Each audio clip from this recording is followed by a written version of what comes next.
is in now, so whatever. And as far as the plants go, every single one of those plants was given to me by my mom. So my mom is the reason there's green things in my window there. Jen, hello. Hi, Music Geekery. A regular kitchen. Yeah, there's a little pineapple sticker right over here. And a sticker that says, "I heart you a latte." They came on some letters and stuck them on there, and now if we take them off, the paint will pop off too, so they live there now. That's fun. Dark Shade, hello, Fenorio! Fenorio, you came in like right as I was ending stream yesterday. Hi, I love you. It's really good to see you. I always feel so bad when someone comes in like at the last second. Oh man. Oh! You should be feline proud of your dedication. Oh, I can do that. We salute you. Cute spork things. I can't do that. Charles, it's good to see you. We're baking birthday cake today. Funnily enough, my mom is very sweet.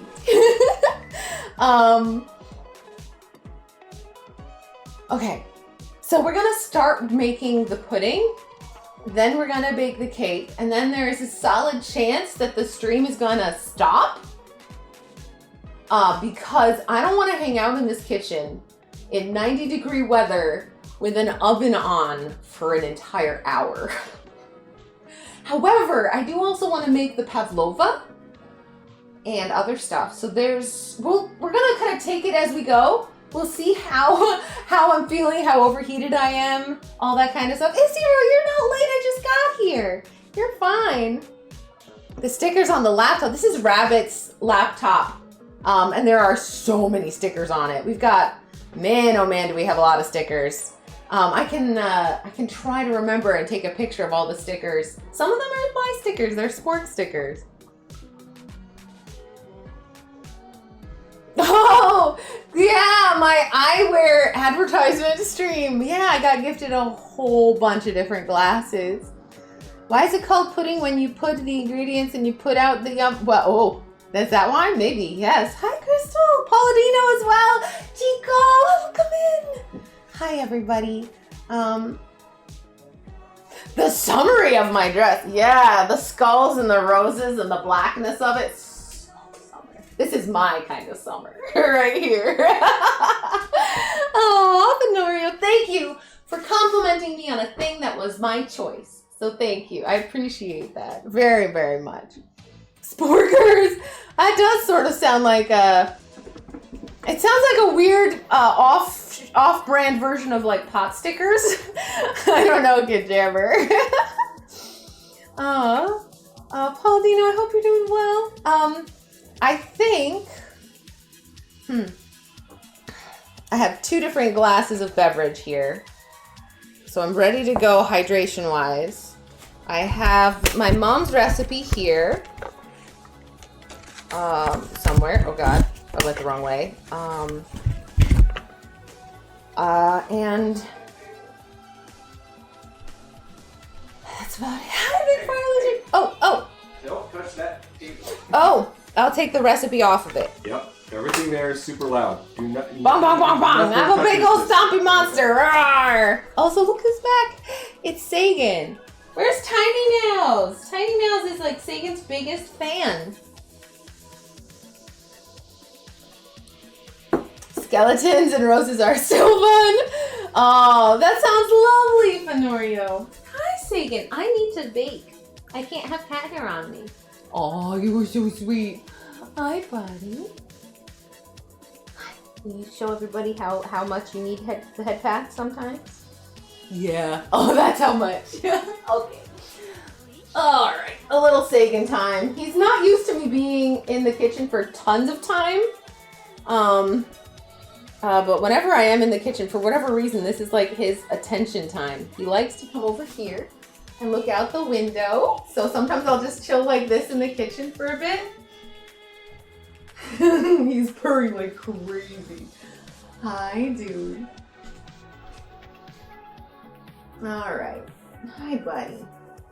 What do you do? It's hot.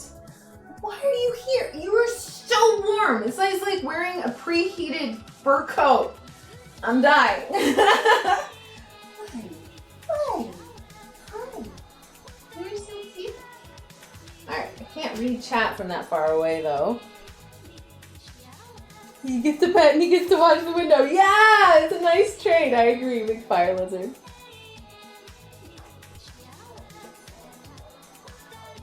This isn't Fritz. This is Sagan, his brother. They look almost identical, except Sagan is about double the cat. He's like a fat, chunky boy. Hey, Sock! Monkey Rock is here too! Hello, both of you. Yeah, this is second cat. This one doesn't chill. Yeah, right? Fritz does not like the kitchen. And it's not because Sagan bullies him in here. Sagan is just a sweet little boy. Wagner! Yeah, he's a big boy. Sagan. He is chunky. Fritz weighs like 9 or 10 pounds. Sagan weighs like 18. And we have had so much trouble trying to get him to lose weight because I'm a mess. And so it's really hard to like be a mess and also put a cat on a diet. Shout out, hello. Aw, thank you, Silence Dog. Yeah, we're baking birthday cake today. It is my birthday week and I'm jamming out. I'm so ready. Gonna watch so many Hercules movies this week. Okay, Sagan, I'm gonna put you down, but your claw's in my back. Ow. Let's put you down, okay? Can you do that? Oh, there we go. Okay, now I need to defluff. Okay, we're good, we're good. Aw, thanks, Touchshade. Ah, you're off work. Mija has a vacation. Perfect time for cake. Perfect time for cake. All right. Washing again. Actually, this time I'm going to take a piece of paper towel and just get the cat hair off of me because I don't want the cat hair to come off and go into the cake. That was your last snuggle, Sagan. Sorry. I do actually want people to be able to eat this. If this was just for me, I eat so much cat hair in general, I'm pretty sure. Hi, bud. Aww. Hi. I wouldn't mind, but I'm pretty sure my friends would mind. They eat their own cat's hair against their will as well, and it's just not fair for me to force that on them from you. You cute thing. Okay.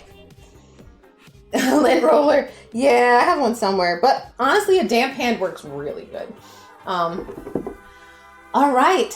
Your birthday's on July 2nd. Oh, we're almost birthday buddies. Yeah, exactly, Jen. Having multiple cats makes putting a cat on a diet really tricky without, like, advanced technology. Like, we could get, like, RFID tags and, like, set it so that cats can only go in and do whatever, you know, but, like, that's, like, hundreds of dollars and your hair. Yeah, human hair does the same sort of thing. It's a pain in the butt. I brushed my hair before doing this so that I wouldn't look like a total mess and also to hopefully minimize how much of my hair goes into the food. Cat goes to cat jail. Hi, Malka.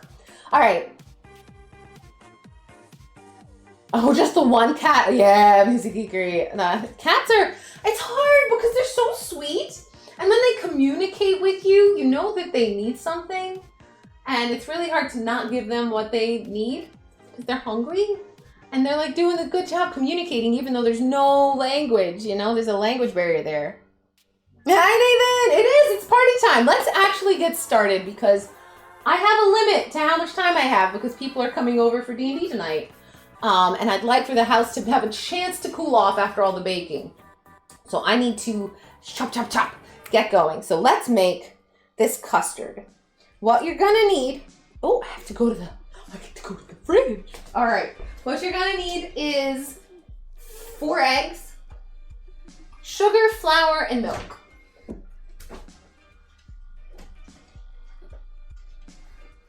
So I'm gonna get the 2 parts of that live in the refrigerator. And I already have the 2 other parts of that out because I am prepared. Chozilla! likely to have a Zilla allergy. Whole milk is my personal preference because it's a dessert. Why are you trying to make it a little bit healthier? Just stop it. I use whole milk.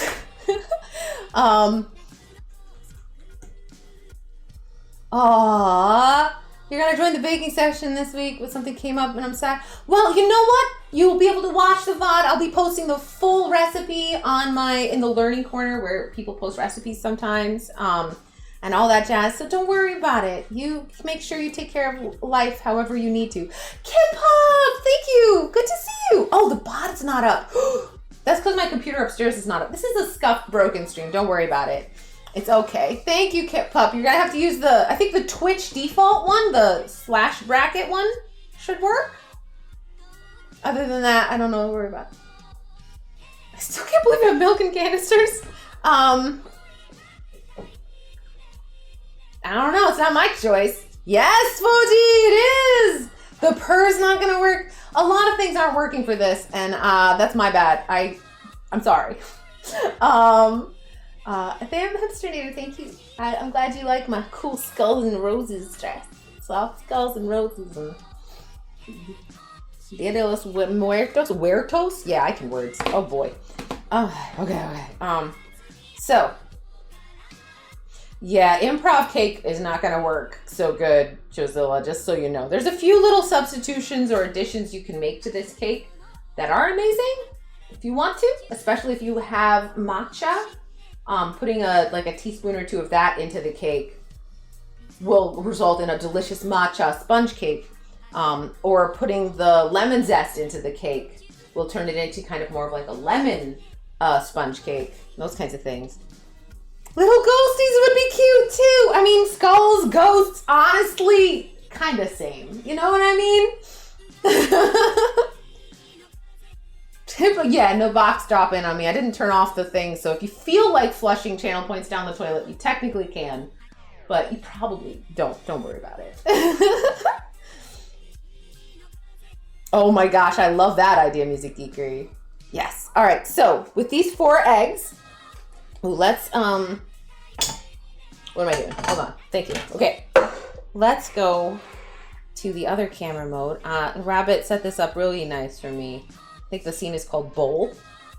Hey, behold Bowl. And look, you can see more singing. See how flat and round he is? He's a little French loaf. Fritz is more of an Italian bread. I'm just scared to put these eggs down because they're going to roll.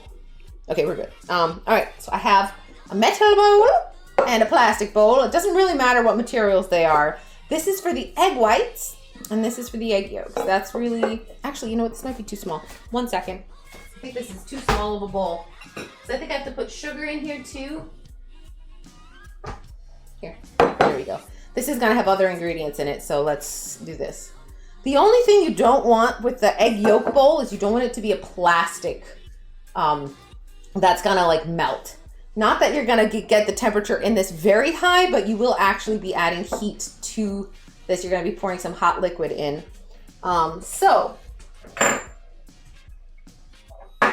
for this, what we're going to do is we're going to start by taking the milk, and we're going to take two cups of milk. And we are actually not going to put it in this bowl, so don't get ahead of me. We're going to put it in the pot on the stove to heat. So you're going to need a pot to make the pudding. 2 cups. Boom. So now you put that up on like medium high kind of ish. You don't want to scald the milk, but you want to bring it up to boiling. Oh, something left me. All right. Oh no. Hey, Rabbit. Oh no, wait, no, I found some. I was doing something illegal on Twitch, and I just realized. We're good. I didn't realize that. I had to put socks on. I didn't realize that, yeah. So silly. Also, this one is not. Hold on. Oh, geez. Sock backward. There we go. Okay. Now I gotta wash my hands because I touched my feet. It's fine. generally,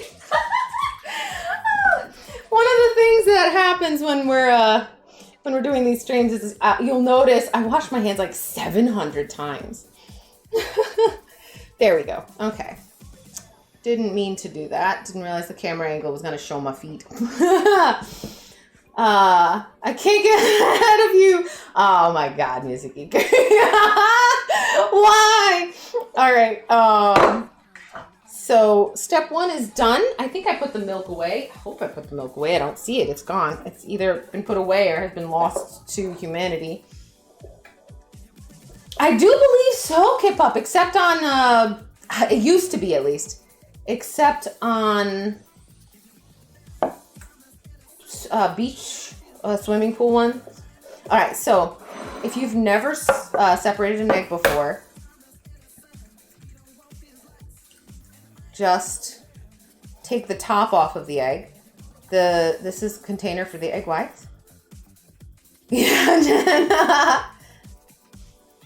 Yeah, Valka, the bot's not on. I totally let everybody... Actually, I kind of want to make Rabbit go fix it. But maybe that's a little extra.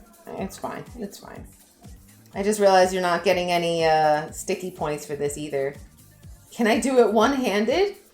So, I'll do it again. You'll see again. Okay, hold on. Okay, so you want the yolk to go into the larger of the 2 containers. Oh, there's still some egg white in here. You're going to get your hands a little gross. This is going to be yet another wash your hands after you do it kind of thing. So, if you've never broken an egg open before. Rabbit, there's 2 bots. I need you to make sure you got Firebot on especially. And once it's loaded up, you have to actually click the little connect power button thing on it. It'll make a little boop boop noise. And it'll turn the little power thing green. And then the stickies will be tracking. That's very funny, Music Geekery. Persnickety, hello! Aw, thank you! Yeah, I've got a pretty dress on. Hi, Raina Mabo, enjoy your bedtime. Yeah, Tarnhill, that's true too. I generally can't though, so I usually get some egg. So you broke, oh, there's a little bit of eggshell. I can see the eggshell has decided to detach itself from the, what's it called, albumin? The white layer. Okay, let's stop that before it gets in there. If you can catch the eggshell before it gets into the thing, it's a lot easier. But so all you do is you crack the egg. See how it's cracked? And then you hold it upright and you take the top off. Boop. And then gravity kind of just does the rest. The egg white just kind of comes out. And you can just kind of tip it out a little bit because there's some that doesn't.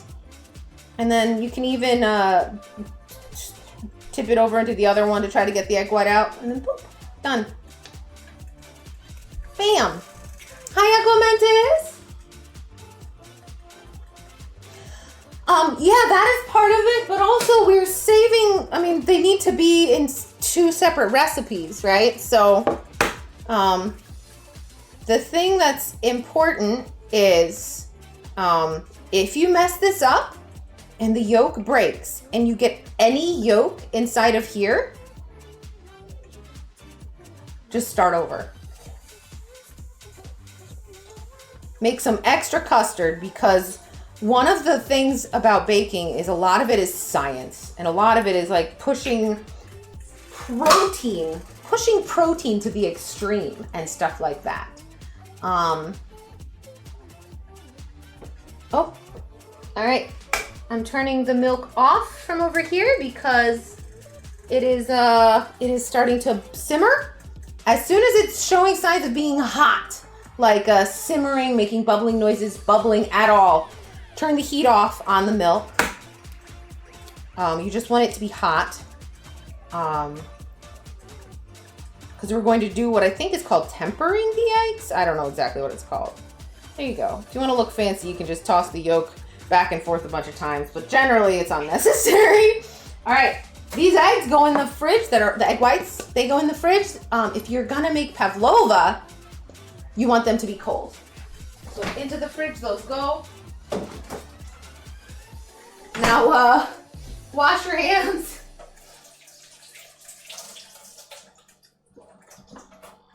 And if you spilled like I did a little bit, wipe your counter down. Okay. Yeah. And, Pavlova is the name of a ballerina. I think that's what I was told they're named after. It's a meringue cake of sorts. It's like a dessert. Okay, hold on, my hands. Okay. I just saw a cat hair go in the milk. Hold on. Why?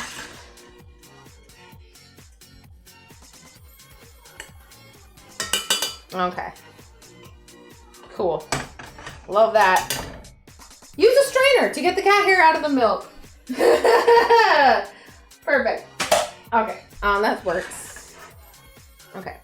So these eggs are going to get the sugar and flour added to them, and then that's gonna get mixed up, and then we're gonna slowly pour a half to like 2/3 of the milk in. Hello.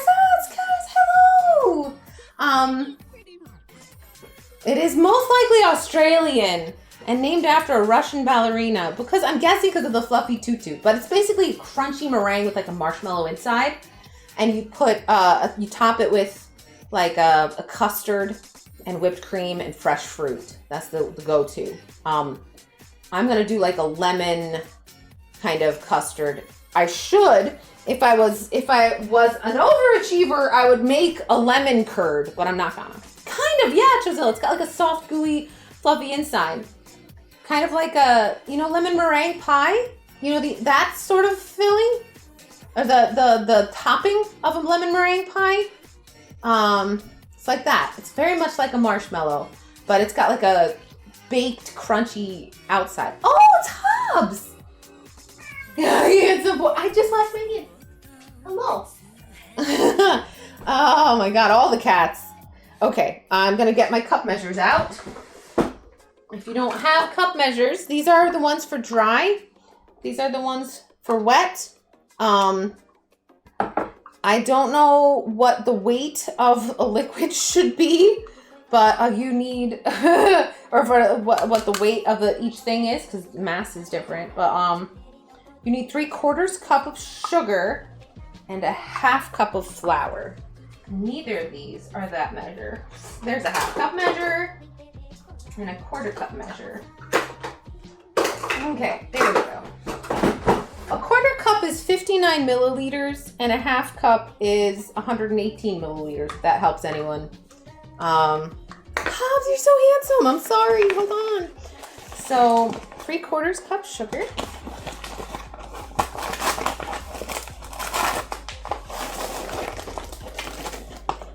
You want this to be as even and flat and perfect as you can, because we're not weighing it, because America don't understand. You usually have a food scale if you cook in other countries. Yeah, that's true, Fenorio. I do so much. I have a food scale, but this recipe is not food scale friendly. All right, so that's a 1/2 cup, and then a 1/4 cup makes 3/4 cup of sugar.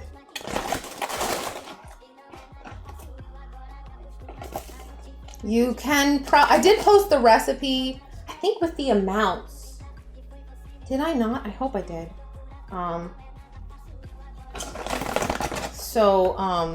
Hopefully you're able to transfer the amount to the proper, like your tier scale or what have you. All right, and then a 1/2 cup of flour. Oh no, your sprinkles rain on the bow. All right. I used my, okay. I'd normally sift this, but I use the sift to get cat hair out of the milk. So we're just not going to do that. And hopefully I don't have any problems. All right. So with a a rubber spatula or wooden spoon or, I mean, I guess you could do it with like even a fork with some sort of stirring implement. Mix the egg yolk into all of that stuff. It seems like a lot of liquid for the yolk, but it'll mostly kind of get rubbed into it. It'll be crumbly. And we'll be slowly adding milk to this. This is not how my mother does it, but my mother is like a master, and she never makes anything get messed up. Just so you know, this is the recipe. I don't know, Josella. This is what it said. So you're just working this into the other thing.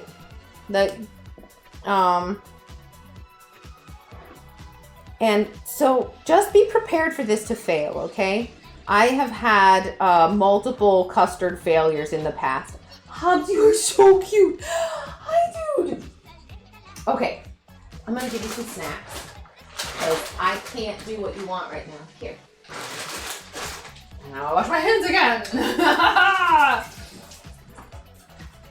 Okay. So this will be like kind of a, I don't even know. Sugar is water soluble, unlike other dry ingredients. Okay. Well, yes, that's right, Josella. No, so the thing is, when you heat eggs, there is a solid chance that they will prefer their own proteins when they get hot, kind of, and make lumps.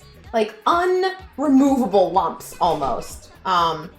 So just be aware of the fact that if this starts to get lumpy, we're gonna do everything we can to make that not happen. But if it gets lumpy, just take the pot off the heat, and I'll it's really sort of simple. You take the pot off the heat, you get a strainer, like one of those fine little mesh things, or if you have cheesecloth, you could probably, so long as it's not the tight, super fine stuff, you could probably save your pudding with that, your custard.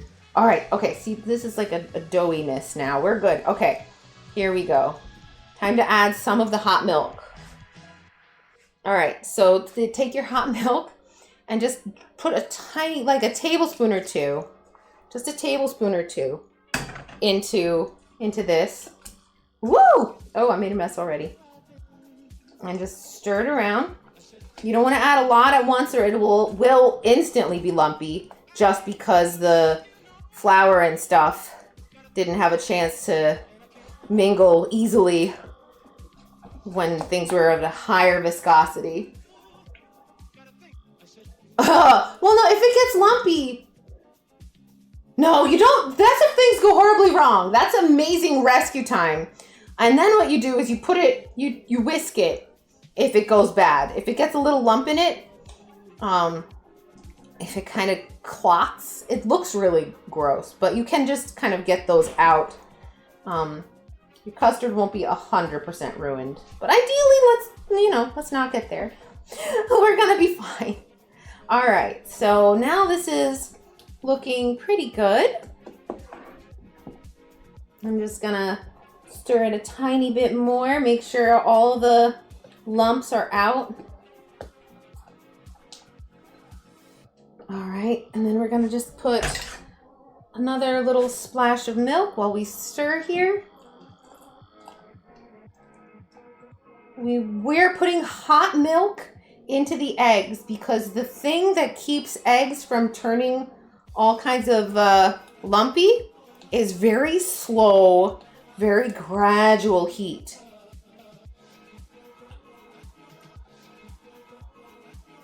How did the milk get warm without burning?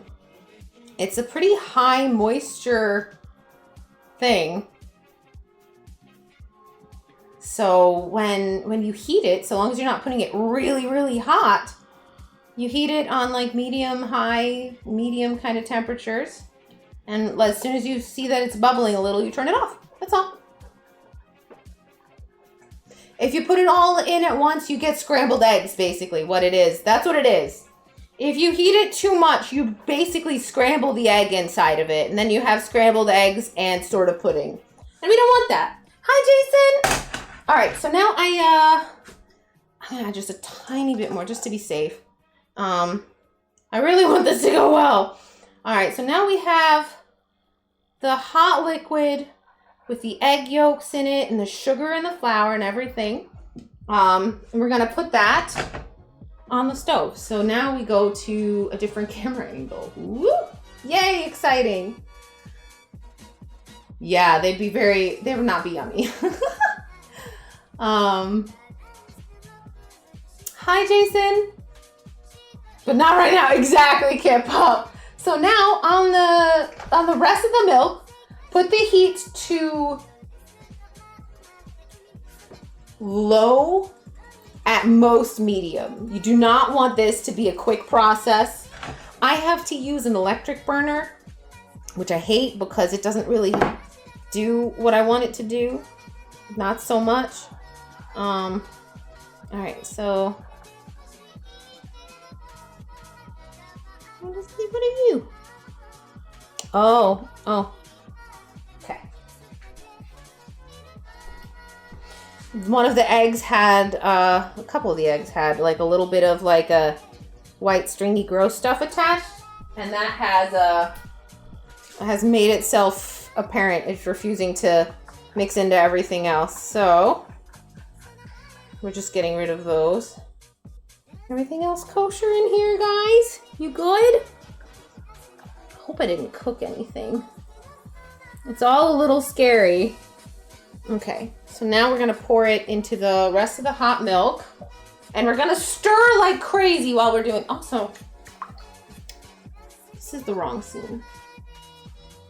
There we go. That's what we want. Now I don't have to worry about getting the right spot in frame.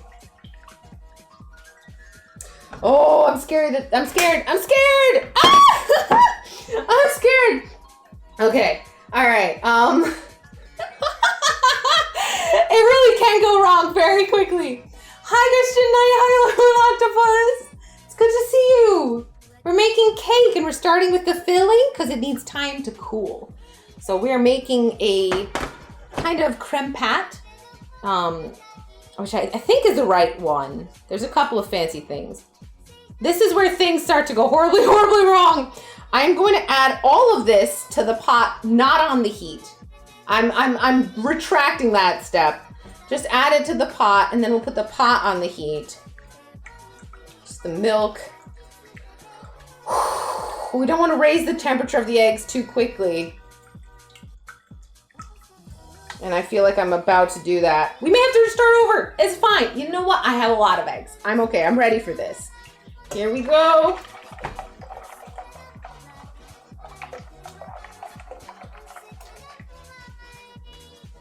Okay, all right, we're good, we're good. I'm glad I took those 3 extra seconds to think about my choices. This is looking still like a liquid. Behold, it's a liquid, it's not lumpy. That's good, that's very good. All right, now we're gonna put it on low heat. Low heat. Like, if you're using a gas range, you basically want this to take like 10 minutes to like 15 minutes to thicken, and you don't want it to thicken really quickly. You want it to thicken very slowly. And we're just gonna stir this pretty much constantly for the next little bit. So I'm gonna have a sip of my coffee. Oh, after I make it so I can see more of chat, 'cause changing scenes hid some stuff. Oh, yeah, and well, we're currently making somewhat pavlova, somewhat. We're making the filling for the pavlova and the cake, technically. This same thing can be done for the pavlova. Although I did buy just like standard boxed pudding kind of stuff for the pavlova in case there's not enough to split between the cake. Because this is how much my mother usually makes just for the cake. But from my understanding, the pavlova doesn't need a lot. So I'm thinking I can kind of do a mix. Fox, hi! Yes! Welcome to my kitchen. We are currently making homemade custard, which is Okay, so look, generally, I try not to preach, right? For the most part, I try to follow a really low carbohydrate diet. The carbohydrates I like to eat are vegetables. That's the thing, that's the best carbohydrate you can have. Because I'm not a very active person and I want to try to be as healthy as I can. So I try to make concessions here and there and, figure it all out. But this is something you can easily do kind of more sugar-free. And then it's basically just eggs. And eggs aren't that unhealthy. And you can do a similar thing to the cake, where you substitute the flour and sugar for the sweetener of your choice and a cup of almond flour, like the finest ground almond flour you can find, maybe with like a half a tablespoon of coconut flour, just to make up for the lack of absorption that almonds have. And then it is just like straight up, it's definitely not low fat. There's like this cake has whipped cream on it. It's kind of like a mix between a strawberry shortcake and a Bavarian cream donut, or whatever those, Boston cream donut, with a hint of tiramisu, in the sense that there's fruit juice to soak the layers of the cake in. It's so good though. We're octopus. That's kind of the idea. The trouble with food is that the best things are often only okay in very smart moderation. Oh, Fenorio, have a good one. QQ, welcome in. Aw, I lamp you too. Barbarian donuts. My butt does love barbarian donuts. I believe that. If you like barbarians, you are in store for a treat this whole next week, my butt. We're watching old Italian Hercules movies all week. At least 2 a day. That's the goal. But I have like 20, so I'm aiming for like 3 a day, because we're watching them all the way through till Friday. Saturday is the first day that my family could get together at all, so we're celebrating a combo of Father's Day and my birthday on Saturday, so I won't be able to stream. What is Paro Brazil? Welcome in! Are you from Brazil? Hello!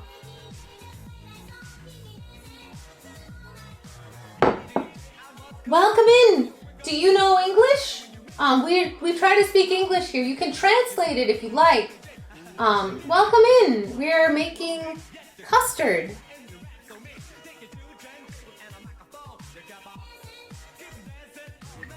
I mean, that does sound great. Yes, Music Geeker. I'm gonna hazard a guess and say yeah. Oh yeah, definitely you can fight vampires with this cake. You're living 15 minutes away from Bavaria. Barbarian is very angry. Oh no, cats! Oh no! So on this low heat, I am starting to see some steam coming up from my pudding mixture. Hopefully pretty soon it'll be better.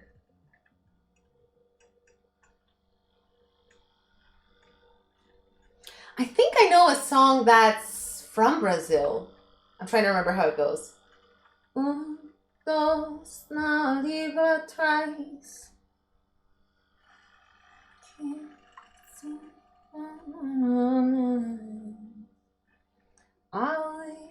Sorano de angare. Something, I don't know all the words. Oh! No, I don't remember it. Darn. I'm so bad at, my memory is very bad.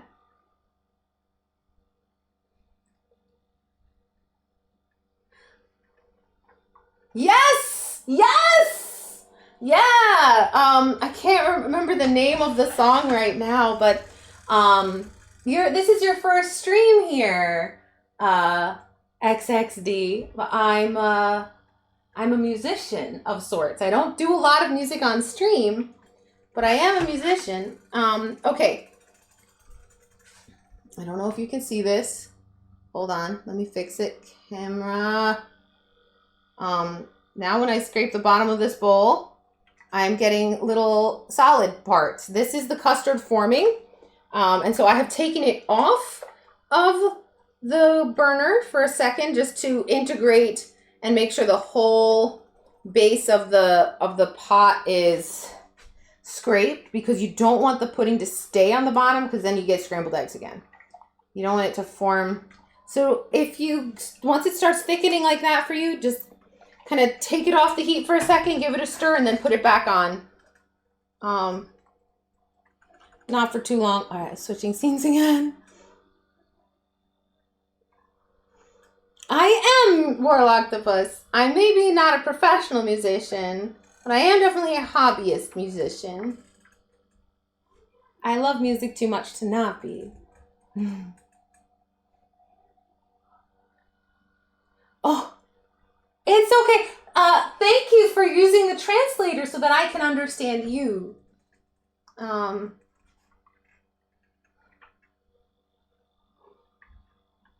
We are baking a cake. You're welcome to watch. I'm sorry that I don't speak your language. I only know, I know a little bit of Japanese. And I know a tiny bit of Norwegian. But that's about as far as I go. I don't know about that, Warlock. I'm pretty sure you can be a hobbyist and earn a tiny bit of money. I'm pretty sure most of my money at this point definitely is not coming from musical stuff. And that's okay. I'm weirdly okay with it. I was thinking about this, especially with all the like AI music that's coming out. I'm kind of glad that I didn't really hardcore go down the musician route, because I feel like I would be so stressed out right now, because we are staring at the dawn of automated music stuff. Oh, Clem! Clem! Thank you for the raid! Oh my goodness! I'm in the middle of stirring pudding, so I cannot stop. But thank you so much for coming by. I hope you had a good stream. I hope that it was nice. Now that you're here, I hope you smile. Thank you for the raid. Jazz hands.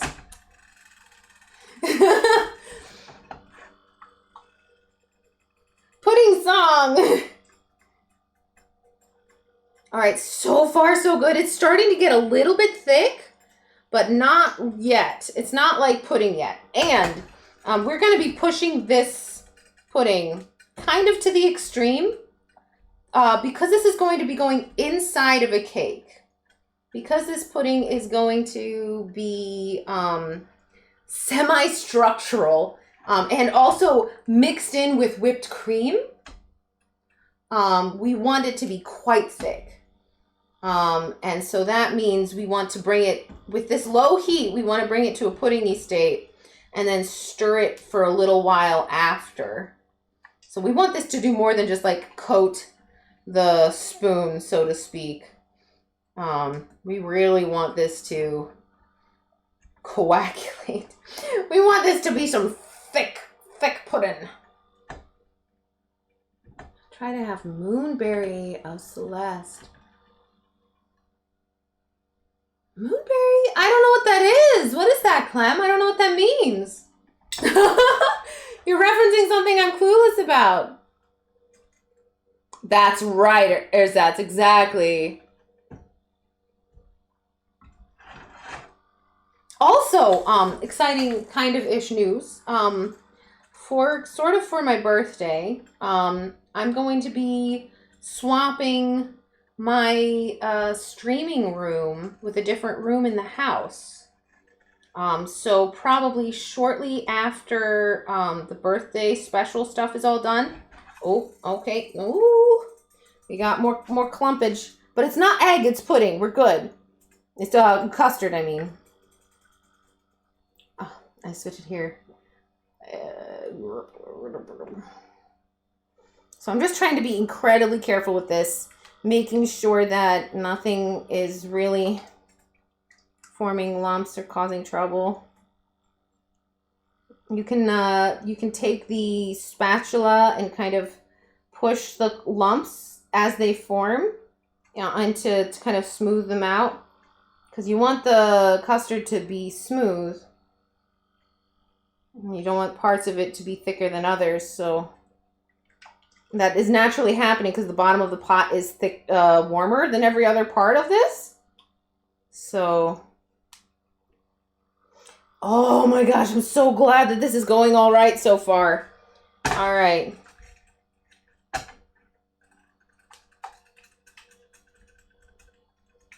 I'm just trying to use the spatula to squish any lumps. Just squish, lump squishing activity is occurring. I'm switching scenes again. Sorry, my ability to do all the things is a little bit not great. Oh, we good though. Yeah, Chozilla, this is how you make homemade pudding. You can also use cornstarch to make something more like instant pudding sort of stuff, but this is the good stuff. Plus, it's healthier for you in the sense that it's got lots of actual like protein in it. It's not just empty carbs. It's got protein and nutrients from the egg yolks. Egg whites are where like most of the protein is at, but we're gonna add that into the cake anyhow, so we're good. Hi, Anxiety, hello! Aw, thank you, Hardcase. Thank you. Yeah, we're having a whole week-long celebration. We're doing a Hercules-a-thon. All the body oil, all the strong men, all the silly, bad audio decisions, and all the stuff. Yeah, we're making pudding from scratch. And then the reason we're making it first, in case anyone's wondering, is because it is the filling for the cake, and it gets mixed in with whipped cream. And one of the things about whipped cream is that it does not hold up to heat. If you warm up some whipped cream, it will turn into like nasty soup. It won't even return to its previous form of just heavy cream. It will die. Aw, that's so sweet of you, Clem. Thank you. That is really sweet. I'm so happy that you thought of me and that you wanted to send me some love. Yeah, so it has to be cold. And so we are going to take this, make it nice and thick, stir it a bunch. We'll be adding vanilla to it as the very last step. And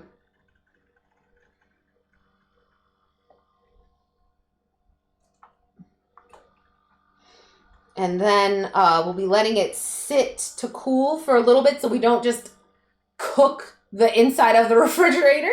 Wusky, welcome back again. Hi. Yeah, Hardcase Kara, it's because after we moved in, we haven't done any renovations to the house. So these are probably from the, we did take care of the worst atrocity in the home, which was this brown, orange, and some weird in-between yellowy kind of horribleness. Shag carpeting in the hallway and on the stairs. It was an atrocity. It felt like a war crime. So whatever era that was cool is probably when they did the cabinets.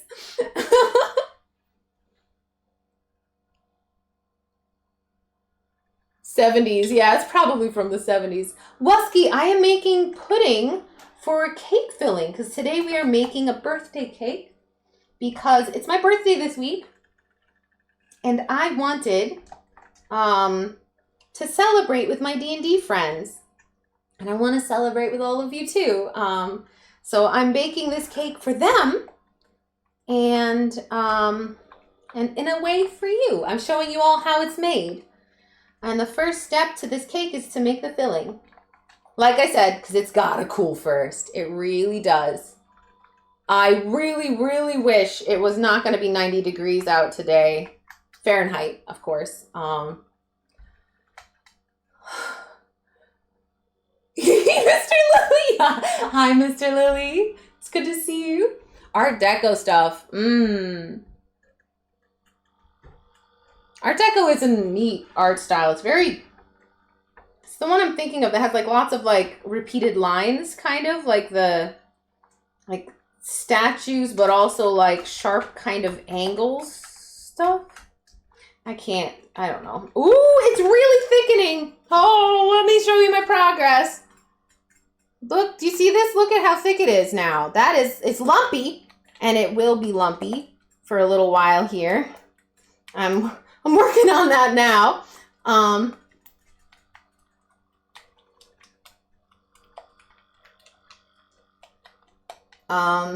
But it's starting to thicken, and this is exciting. We want it to just get a little bit thicker than this.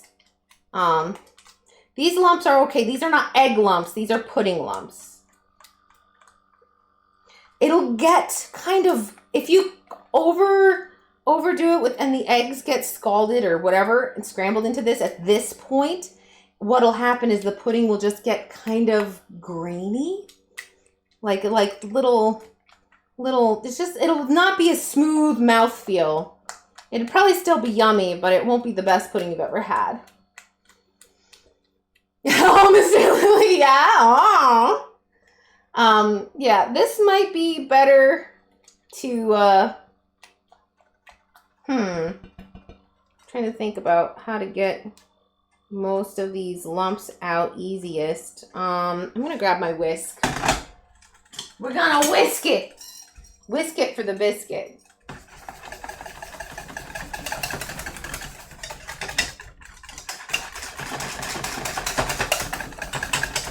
This should smooth it out quite well, quite quickly. Because it doesn't need to be strained. Oh, hold on. Oh, I forgot the... there. Whisk. Whisk. Oh yeah, this instantly fixed it. Good. This is the same sort of utensil you can use to whip egg whites and whipped cream and stuff like that. So even though it looks like just a bunch of far apart metal sticks, it's really good at mixing stuff. All right. I'm just gonna... All right. I will clean this later with my face. But for now... Okay, now that that's smooth... Look. Oh, it's so much better. Look. Smooth and creamy. Yum. Still has a couple of big lumps. That's interesting. That's fine. It really will be okay. This is success, though. We're just going to put it on the stove top for a couple more seconds, like 30 seconds to a minute more. Because this does need to be really thick. Usually bring along music, like something catchy. Is music not playing anymore? I had music. Uh-oh.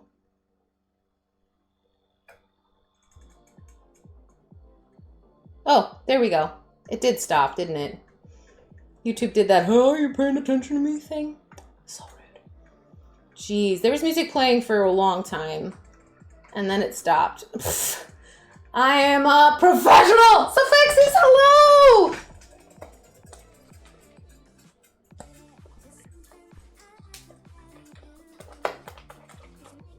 All right, we have just about got this. This is pretty good. We want it to basically, when you tip the spoon over like this, the spatula, we want it to like almost feel like it's not gonna come off for a second. We want it to really fight gravity. Anti-gravity pudding is where it's at. Anti-gravity custard.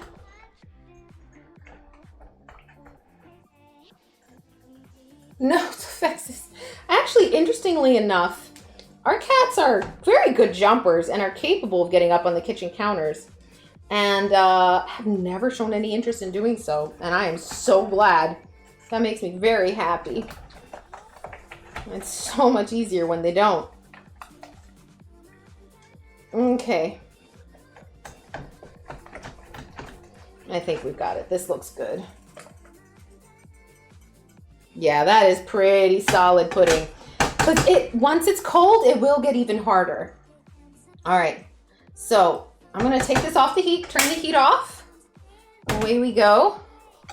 I'm gonna use the whisk one more time, actually, because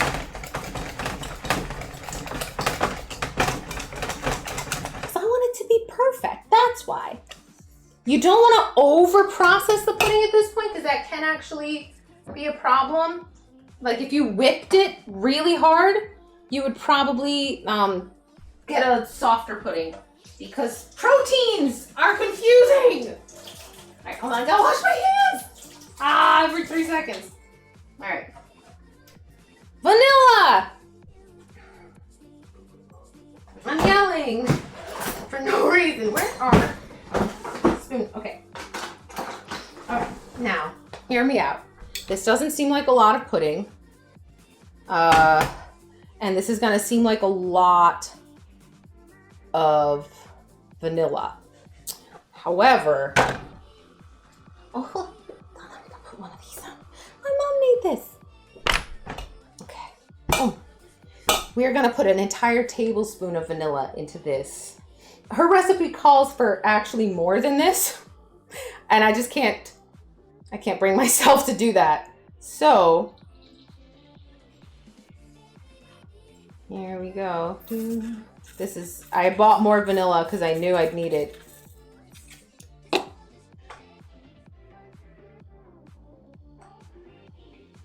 Is there a single purpose flour? Yeah, I think so, actually. I think there are some flours that are specifically cake flours.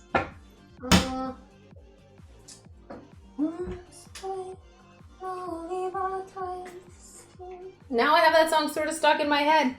Also, Rift, it's so good to see you. I don't know if I said hello to you properly. I'm debating if I want to do an entire tablespoon. Nah, it says like 1 tablespoon plus a teaspoon, and I'm just like, that's so much. Not only is vanilla fairly expensive, but vanilla, you can actually put too much vanilla flavor into something. Oh my god, I need, I need to open this. Hey Rabbit! Yo. I need the lid off of this vanilla and I can't get it. I was about to stab it with something. Do you think you can pull one of those tabs up? It's really stuck on there. Warlocktopus, that's artificial vanilla. That's not real vanilla. And I thought it was butter flavor that came from beaver butt glands or whatever. Is it also vanilla? Rabbit to the rescue. Oh, he did it! Thank you. Thank you. All right. So if I put this down, it's gonna spill. All right. 1 full tablespoon. Whenever you're measuring something, it is, since we're not doing it by weight, it is incredibly important that you make sure it's level, like actually to the top. That's vital, and that is a pro baking tip, believe it or not. A lot of people are like, why doesn't this work? Why is this not working out? Blah, blah, blah. And it's because they have taken a cup measure and like the flour is heaped on top of it or not all the way up to the top. And so your moisture levels get off, everything is all wackadoo if you don't measure exactly what the recipe wants. Baking is science and cooking is love. Cooking is experience, I think, too. I think once you understand some basics about it, it can be a lot easier. All right, so this thick glop? Yes, this is our pudding. Oh boy.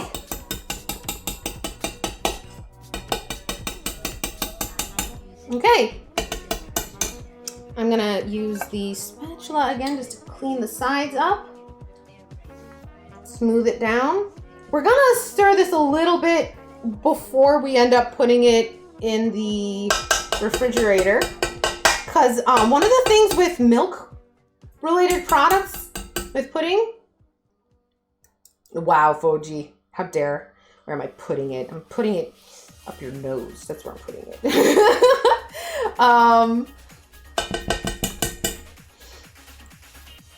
Technically, cooking is also a science for sure, but not to the same degree. Because I think with a lot of cooking, there are points where you can correct. Whereas, like, once you've put all the ingredients into your loaf of bread and it's risen or whatever, like that, there's no going back. You know, you can't just mix in a little extra something. Whereas with a lot of cooking, there's that forgiveness there. I think that's one of the reasons why people say that. Technically, science is how we understand the way things work. Whatever, though. Let's not get pedantic. Is that the right word? I'm going to have a sip of my iced coffee.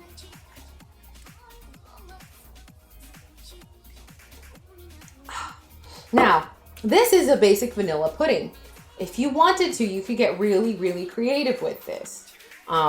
Instant coffee, add like a couple teaspoons of that to taste. You know, you can taste it after at this point, you could say instead of adding vanilla, you could be like, I'm going to add a teaspoon of vanilla because vanilla is a nice flavor, plus a couple teaspoons of matcha or some lemon zest. I won't know that I'd add lemon juice to it because the acidity might do something funky. I can't promise that that's going to come out okay. You could add Tabasco, I guess, Cressiter, if you want to. If you try that, you have to let me know. You have to let me know. But there you go. So what we're going to do is we're going to let this cool at room temperature for like 10 minutes. So it's not going to like cook the inside of the fridge. We'll give it another stir. And then we're going to do the classic pudding technique of covering it with some saran wrap so that it doesn't form a hard film on top from evaporation. Also, Suntop, it's good to see you. All right. Whew. I'm going to put this over here. I got sticky on my hands somehow. Somehow this keeps happening. So there's a little... Oh my God. There's so much cat hair. No! I wiped this counter down. Oh boy. Cats. All right. Let's see. Oh, Deather! Cat hair. So I mean, technically you're not wrong. All right, hold on. Let's switch scenes while I figure out what the heck I'm doing next.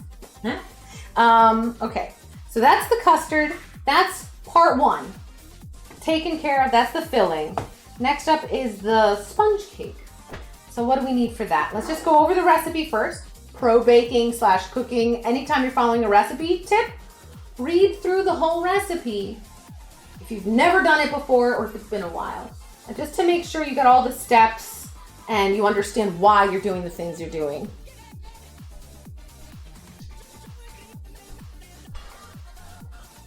Yeah, you could add chocolate for sure. I would say like a block or two of Baker's chocolate, like the unsweetened, just pure cocoa kind of stuff.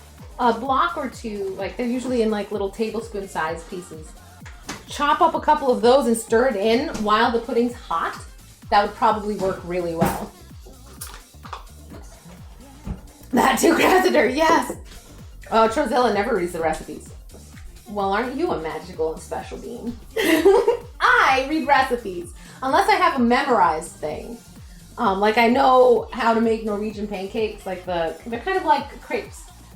I just kind of know. It's a feeling more than it is a recipe. It is magnetic poetry on the fridge. Yes. Lots of magnetic poetry. I have more upstairs. You would not download a school bus softly with fire. Which is hot dog doggy's dog tube, Dad? Some of the glorious things here. Bushes stick me, and I had saw. Galactic Frisbee nachos, walking sinister but want. Alien people like awesome squirrels. There you go. Doctor! I am a definite nerd. This is very true. Below my feet, the floor below this is the basement, and that's where our D&D table is, where we host D&D 2 nights a week. Absolute nerd. I am unabashedly a nerd. I'm okay. I'm a nerd, and I'm proud of it. Just a tiny drop of vanilla left. I'm gonna put it in my coffee. Get in there. It's an old bottle. I don't like wasting things. All right. 2 nights a week. Yeah. I actually just started DMing tonight. I'm gonna be DMing alongside my husband, Rabbit. He's here. We DM together. It's a lot of fun. Hey, Ritsu, good to see you again. Oh, and you sound so happy to be here. Yeah. Oh, thank you, Kid Pup. And look, the bot is working. Rabbit did a good job. Thank you, Rabbit.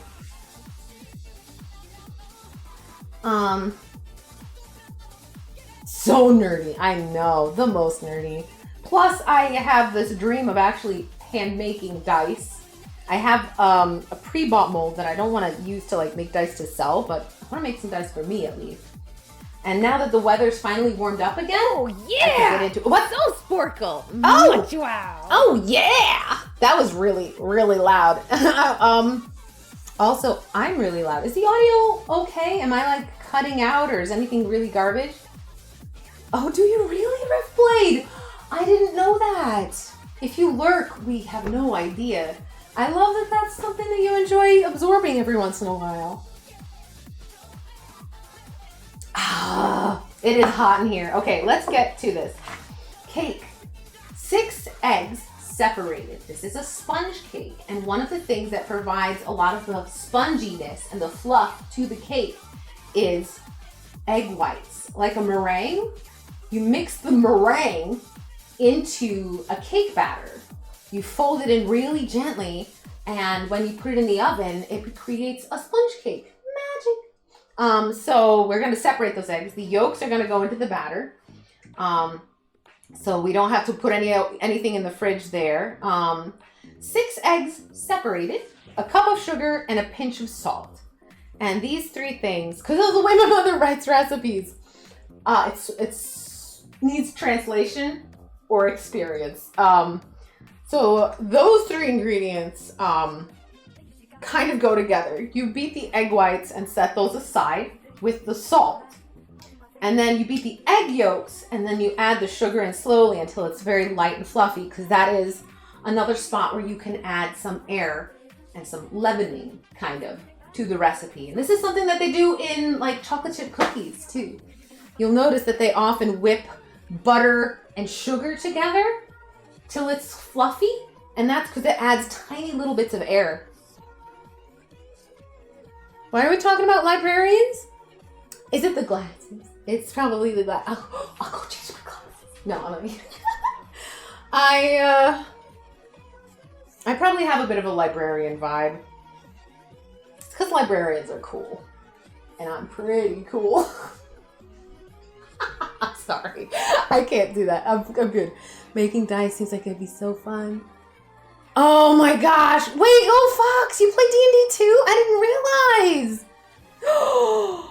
Physical terrain, heck yeah! We print minis too. Rabbit and I have a resin printer. I cannot remember the name of it for the life of me right now, but Rabbit's been a 3D modeler since before I even met him. He's made 3D stuff, and you know. Ah, Crusader, thank you! Even if it was for pretend joke time, I did good. Oh, what kind of printer do you have, Fox?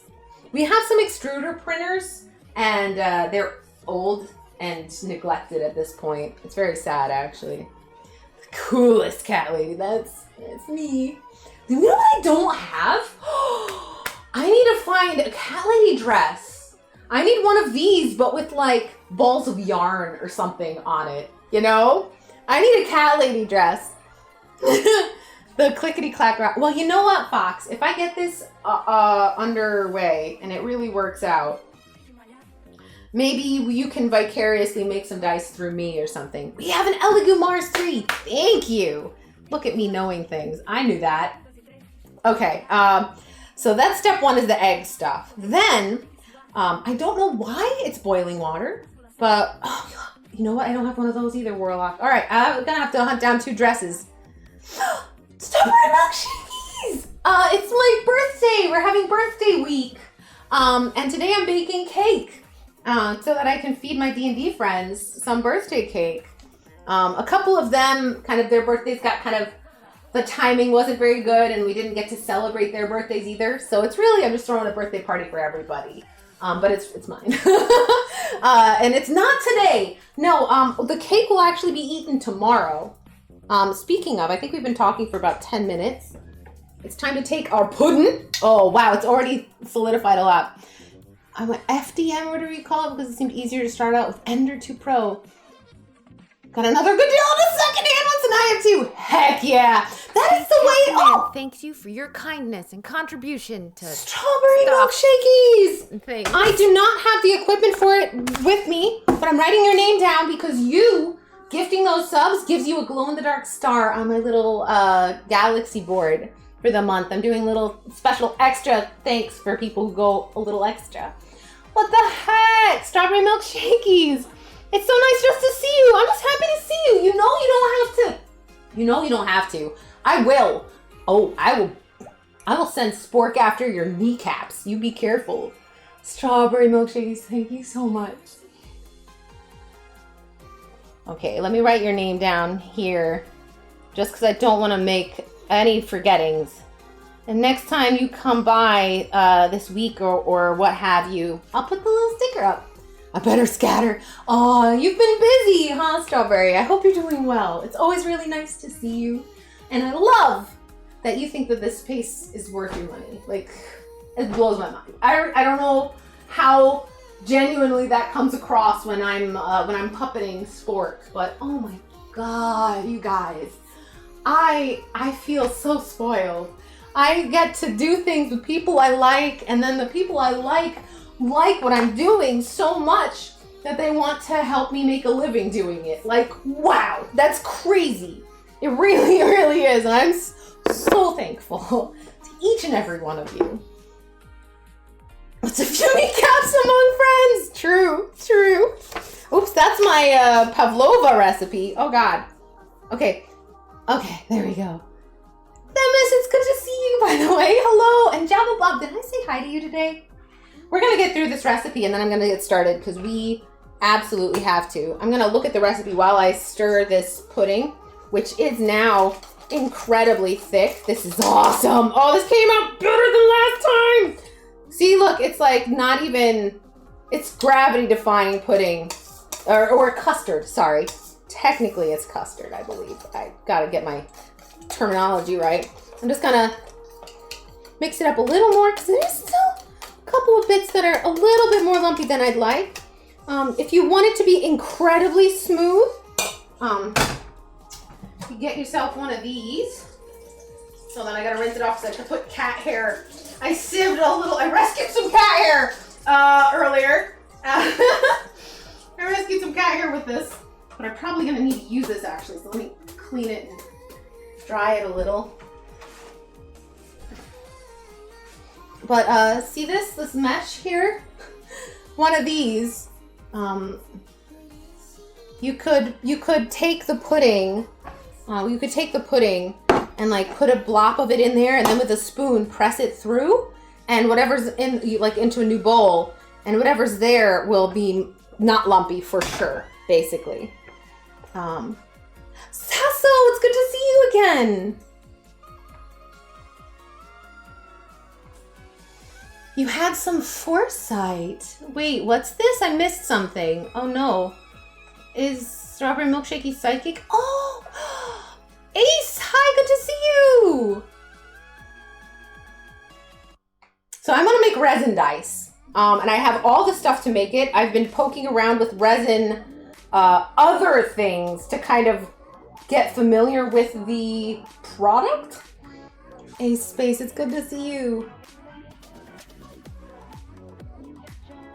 You thought this was a Worms figurine? No, actually it's a fan that Elkin gave me like a year or two ago. And it has been amazing. It is like the best thing because it cools you off without causing any sound. Rabbit earlier was saying don't, because there's a microphone right here. Don't put anything. What? Okay, there we go. Oh, don't put anything near this microphone. And I had actually had the fan just sitting on the counter right here, and it didn't add any noise. That's how quiet this thing is. What am I making the birthday cake for? It's for me! It's my birthday cake. But yeah, one of these. And you can also use this to sift like the flour to make sure there's no lumps in it and that kind of stuff. It's my birthday. This is my birthday week. It's my birthday week. My birthday is, I have claimed the end of the month, basically. Not the absolute last day of the month, that's everybody's. But this last week is my week. Because I don't want to, like, it's my personal information. My birth date is not something that I broadcast. Tiny Mouse, you know what you missed? You need to go back and watch the start of the stream because Sagan came and visited. He got a snuggle. He got cat hair on everything. But Sagan was here, and I even thought of you, and I said something. It's good to see you, Tiny Mouse. Yeah. So we have made so far. What you've missed is making the custard. It's so thick, it's not gonna come out of this pot. Oh, that's fine, Tiny Mouse. Hobbs also did come in and meow a little bit. That's true. We got a little appearances from the cats that don't generally come into my streaming room. I really do hope. I mentioned this briefly, but I'm gonna be swapping streaming rooms. I'm gonna be moving to a different room, and I really hope that Fritz still wants to hang out in his cat bed on my desk in the new space. You know, sometimes a little change like that'll swap up everything. And that would be very sad if he didn't want to hang out with me anymore. But I'm hoping he still will. So this is probably going to happen like the first week of July, probably. I'm actually really excited. Partially in appreciation of all of you. You all made this a little bit possible. Because of that. You remember when I was a sellout for that Star Trek game? The money for that came in. I have that money now. And it was more than I needed. And so I bought myself a little birthday present or two. Oh, I'm glad you like everything. This is actually on wheels. This normally lives next to the TV, the refrigerator. Yeah, it is actually an island. It's really nice. This was a gift to myself a few years ago, actually, because I wanted to do some cooking streams. And now look, here I am doing cooking streams. It's so good. Okay, August, hello. All right, so really quick sidebar. Gotta cover this with saran wrap and put it in the fridge. I forgot to list plastic wrap as a necessity, but if you don't have plastic wrap, it is okay. Just after you put it in the fridge, like every 20 minutes or so, go in and give it a stir and put a lid on it. Put a lid on the pot or whatever bowl. You can move it to a bowl, you know, that kind of thing.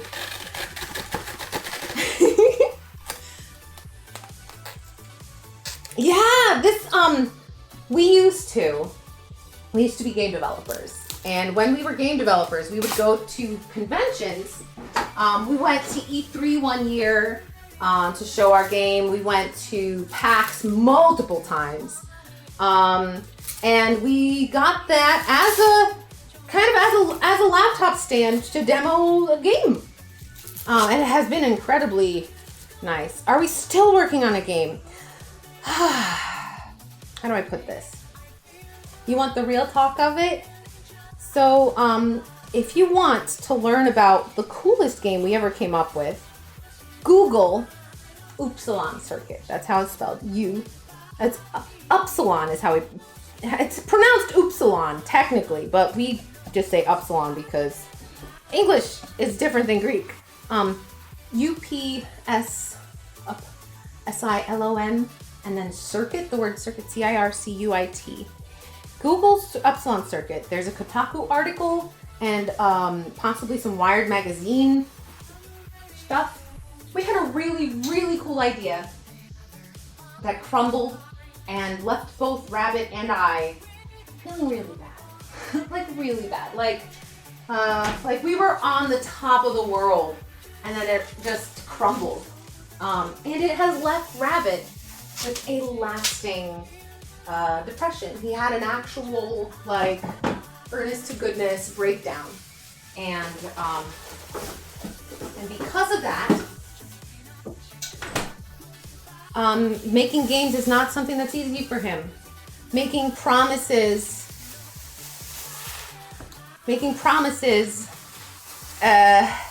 is not the commitment's hard. Kind of tough on me too, actually. It's one of the things that stresses me out as well. Which is one of the reasons I'm so bad at Patreon. And I'm so sorry. But pudding! There's a little bit of one of your relatives on this spatula. I'm gonna have to wash this stuff anyhow, so. Oh. Okay, yeah, that's good. Gotta taste it.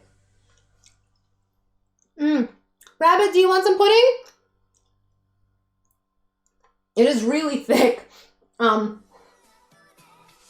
that's the way it should be, because like I said, it's gonna get mixed in with some whipped cream. Yeah. But it was a really cool idea. But that did leave us with like what we have drawn the conclusion of, which is video game making is no longer a viable form of making a living. Rabbit has tinkered with some personal projects. We have an arcade cabinet that is the Legend of Dungeon cabinet. It has like a little main machine inside. I'm putting on my nose. And he actually made some custom games for it. We have Joust Burbs. I can't remember what Burb Nights, that's what it's called. Which is a 4-player kind of joust game. And he made another game too that I was so bad at. I don't remember what it was called. Yeah! I'll see if I can find some pictures of it in a good place. Because it's kind of... Actually, I'll take a picture of it where it is later. I'll share it if you remind me. Yeah, so we've like had projects. Like Rabbit made that arcade cabinet, you know? And that kind of stuff.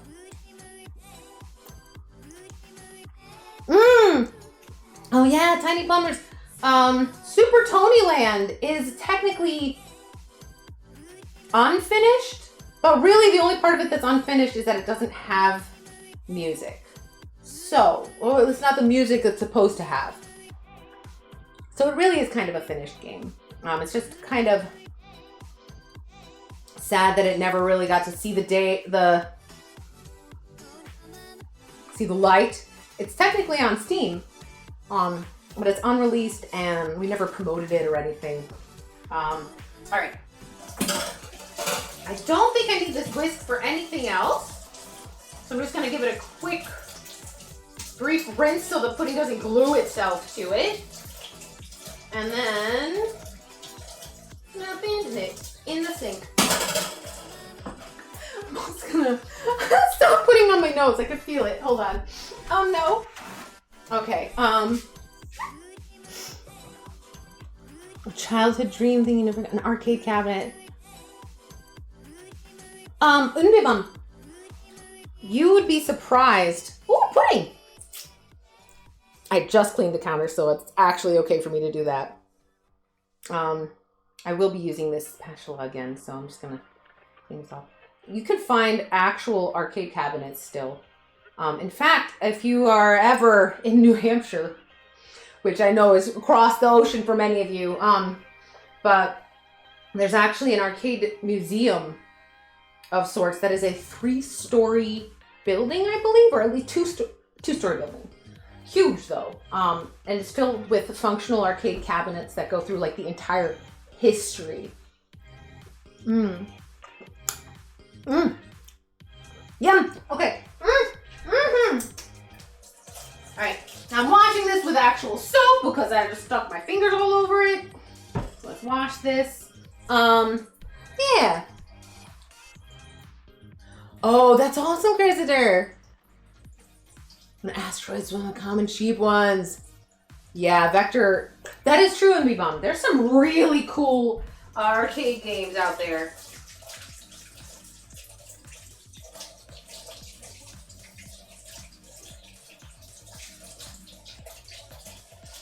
All right. Boom. All right. Let's get this bowl out of the way. We don't need this anymore. It's good to try to clean as you go, a little bit at least. Oh my God. There's pudding on the top. The top of this is pudding and cat hair. Oh my God, cat hair everywhere. I've wiped this down how many times? The cat hair is just literally in the air in our house. 3 cats. It's not easy. It's okay though. It's all right. We did clean a bunch. It's okay. I'm trying to stay on top of it here. Someone I know managed to get their hands on an old pinball machine. The arcade cabinet that we have was a used, redone Simpsons cabinet. It was originally a Simpsons cabinet, and then they converted it to like a golf with like this big roller ball thing.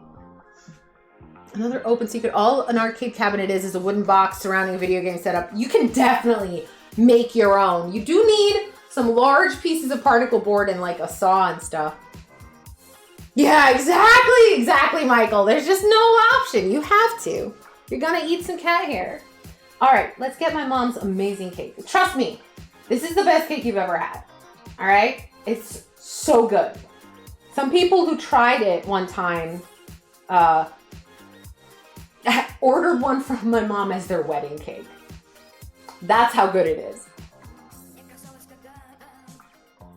I honestly am so excited by physical, old, like the really old pinball machines where like you can hear the clunking and there's like physical numbers turning to show you your score. I love those. I kind of want to make one. I'm never going to. I don't have the time, the energy, the skills. I got nothing in there, but I like them. Okay, right. Boiling water, lemon juice, vanilla, mix slowly into the yolk and sugar. 1 tablespoon lemon juice. That's why I have a lemon. I'm gonna wash this lemon, actually. And then we'll need 1.5 cups of flour, 1.5 teaspoons of baking powder, and melted and cooled butter. Okay, right. I'm glad I read through all that. The first thing for this cake that we're gonna do is melt the butter. Easy. It's 4 tablespoons. Which I believe is a 1/4 cup, if my brain works. So let's get the butter. 1/2 of one of these sized shaped sticks is that. So that's what I'm gonna do. The Gluteus Maximus is commencing the action of departure. My butt, you have a good one. Thank you for coming by. It's very sweet of you to stop in. Oh my gosh. So yeah, I'm gonna wash this lemon. I'm gonna melt 1/2 stick of butter. All right. So I'm gonna do this in a pot. You can do this in the microwave if you want to. I'm doing it in a pot because if I turn the microwave on, the Wi-Fi will not like it. So I can't stream and use the microwave. That's what Rabbit has said. So here we are. Here we are. I have a little pot though, and it's gonna be fine. It's gonna do a good job. Our dishwasher sometimes doesn't do a good job though. So our dishwashing machine is over there off screen, which is one of the keys to our happy relationship. We hate dishes. Doing dishes sucks, and the dishwasher helps. Wi-Fi interference is real. Yeah, it's true. I'm imagining that you saying that, Kit Pup, but like with like all the like voice modifiers to make it like a booming, horrible, scary voice. Like, oh, bro, it's real. So intense. All right, let's see. Okay, the lines actually. Sometimes the butter doesn't land perfectly in the paper, but this one looks good. So yeah, see how there's like all these little stripes here? This is 4 tablespoons right at the halfway mark, which is exactly where I was. So we're just gonna whoop, stick that in this pot. Easy peasy. Putting on bed sheets. I had an online friend that would complain about frequent disconnects. We became roommates. They parked their laptop on top of the microwave. Oh my gosh, that's so silly that they couldn't put 2 and 2 together. Oh, that's hilarious. That's really funny. All right, so we have a pot with some butter in it. I'm just gonna chop the butter up into a couple pieces and turn the heat on. That's just to speed up the process. This burner is a little big for the pot, but that's fine. I'm just gonna keep the handle well away from the coils so that it doesn't get hot. Boom, butter knife. Okay, washing up is your favorite. Oh, you wanna live with me, Tiny Nose? You like cleaning. We'll set up a bed for you under the D&D table. There's space, it'll be fine. Oh my God. You need to wash. Yes. Plastic. No. Don't put plastic in the oven. All right. Oh, more cat hair yet again. Cool. It's just everywhere. All right. Right. We're gonna start. Okay.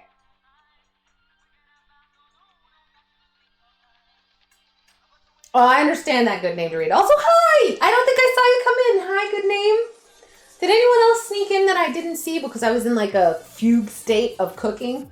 Not that that's exactly right, but I really wanted to use the phrase fugue state. Okay. We're gonna separate the eggs, and then depending on how your stuff is set up, you might do these in a different order. Just a heads up. Big bowls, important. Okay, so I just washed this, so I know that it, oh, no, wait. What is that? That is definitely not water. Okay, when you are whipping egg whites, it is absolutely crucial that there's no oil in it. So I'm gonna wash this again. I already double checked that the egg beater thing that I'm gonna be using to whip the egg whites, it's clean. But since I'm washing this already, I'm gonna wash this again too. So we're gonna make sure that those are, oh, thanks goodness, yes! I don't need these glasses to see, but I should be using them, so I'm doing it.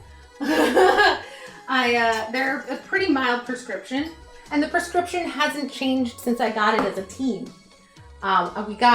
I got my new glasses because I was like, I should probably get my eyes checked again. I feel like it's been a long time. My eyes are still bad, but the same. They haven't been getting worse, which is nice.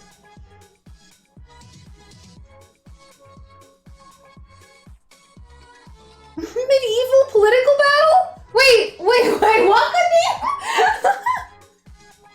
Oh, Clem, that's really sweet. I don't think I asked how you were either. So we're even. I'm just getting a little soapy water here. I'm good. My week, last week, like this past week, I didn't stream other than Monday, and I think I got back to it on Saturday, which was yesterday. I took the week off because I was feeling really bad, and in some ways I kind of still am. Existence is hard. All right, the butter is mostly melted. I'm gonna turn that off. Gotta try to, when you're multitasking, you have to actually like stop what you're doing sometimes. So the butter is melted, is now liquid, and I'm just gonna put that off to the side. We just don't want that to be hot when we add it. We want it to still be liquid, but not hot. And that should be fine so long as I don't take a crazy long time making everything. I'm doing all right though. My mental health is a lifelong thing, I think. And that's okay. Sometimes it's about making sure I'm maintaining the right perspective. Sometimes it's about making sure I'm putting the right expectations on myself and reality. Sometimes It's about recognizing my own natural inclinations and seeing where they're not so healthy for me. I cannot read chat right now. Oh, it's driving me crazy. All right, so I'm gonna rinse this off. I'm gonna take a, ooh, that's a soapy hand. We don't want soap in it either.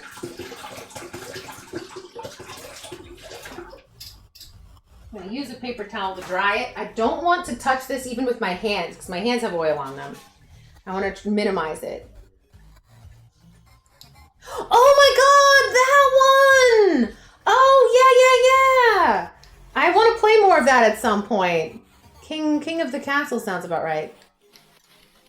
Oh, Clem, that's really sweet of you. Yeah, I took some time off because I didn't know why, but I was feeling this I think the word my mother used was lackluster. I was feeling lackluster, big old resounding meh, and also feeling really just tired. And it dawned on me that I've been working extra hard, doing extra stuff, and just kind of burning the candle at both ends, which is generally not great. But on top of that, a few other things going on in my life are rough. I have a sick uncle.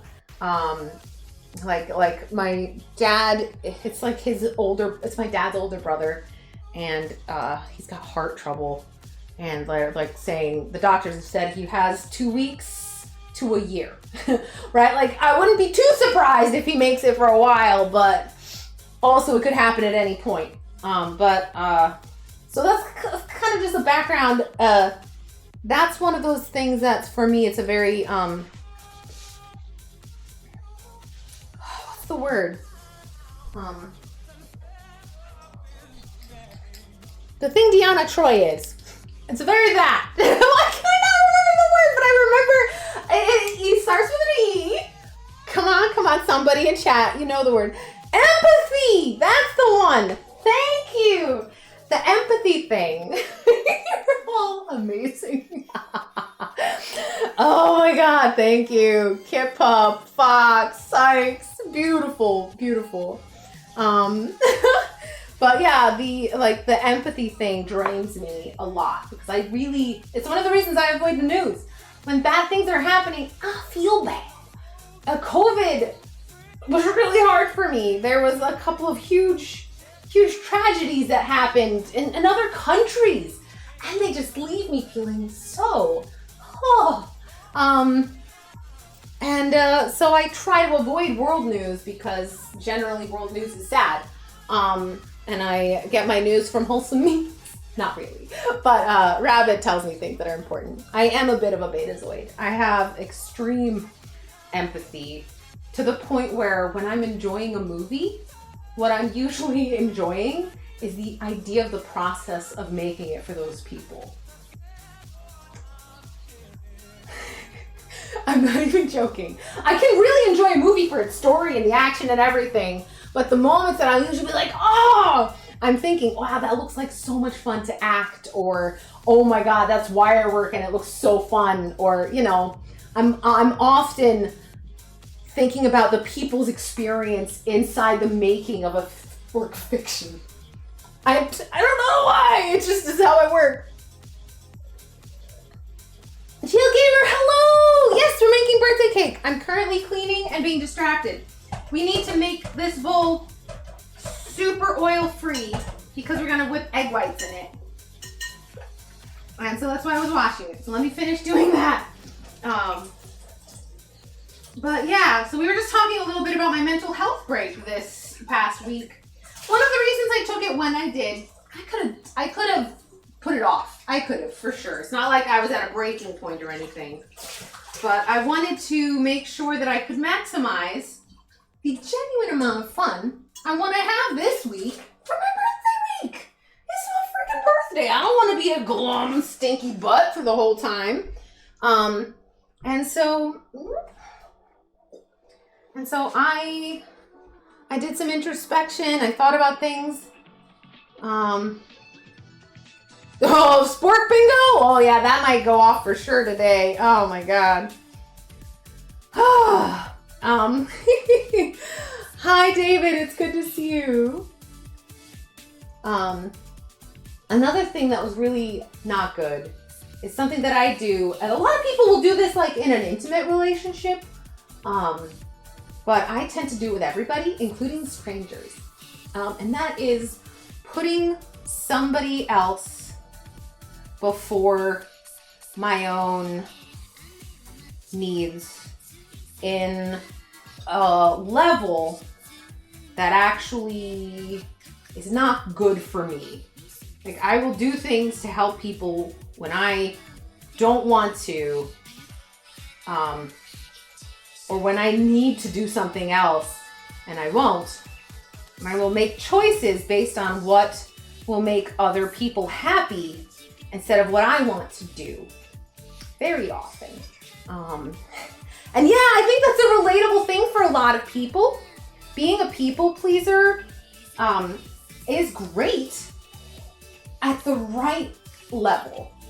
And I need to work on setting better boundaries, not like openly to other people, but within myself, if that makes sense. This is why Space Cat Command has the whole too much donation jail.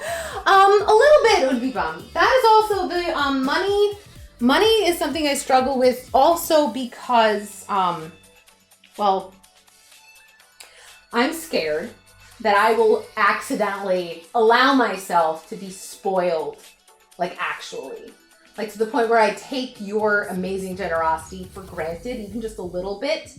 And I absolutely don't want to do that. I have seen the extremes of that with the, like, that one girl sitting in a nice little beanbag spot and just telling her community, look, if you have time to be here, you have $5. Like that's, blah, blah, blah. I hate that. Hate it. That's the worst. No, thank you. So I don't want to even touch that. Also, yeah, I feel like sometimes people get caught up in the moment and they might not be budgeting well and they're not taking care of themselves. So that is definitely a part of it. That's one of the reasons I struggle with gifts. I'm working on that. I actually have been informed that I am getting a very expensive gift from a community member. And it put my stomach in knots for a little while, if I'm honest. But I try to remember that my financial situation and my experience with money is not everybody's experience with money. And if somebody wants to and is happy to spend money on me, I need to learn to just shut up and appreciate it. You know, kinda. It's so long as they're not doing it as a spur of the moment thing and they've thought it through and they're really actually financially all right, I'm trying to be in a better spot of like just letting it happen, you know? I'm spending more money on candy. Oh, Roy, by the way, I don't think I said hello to you today. I hope you're doing well. Barracuda, hi! We're making birthday cake. Hold on, I got a highlighted advice. Good Name has a lot of good mental advice stuff. I gotta make sure I read it. Weekly mental health. These are the movie marathon, a book, a puzzle, a game just for me. Yeah, exactly. Oh, Mr. It's not a bully, it's training. Thank you. Pout. Grump, grump, grump, grump, grump. All right.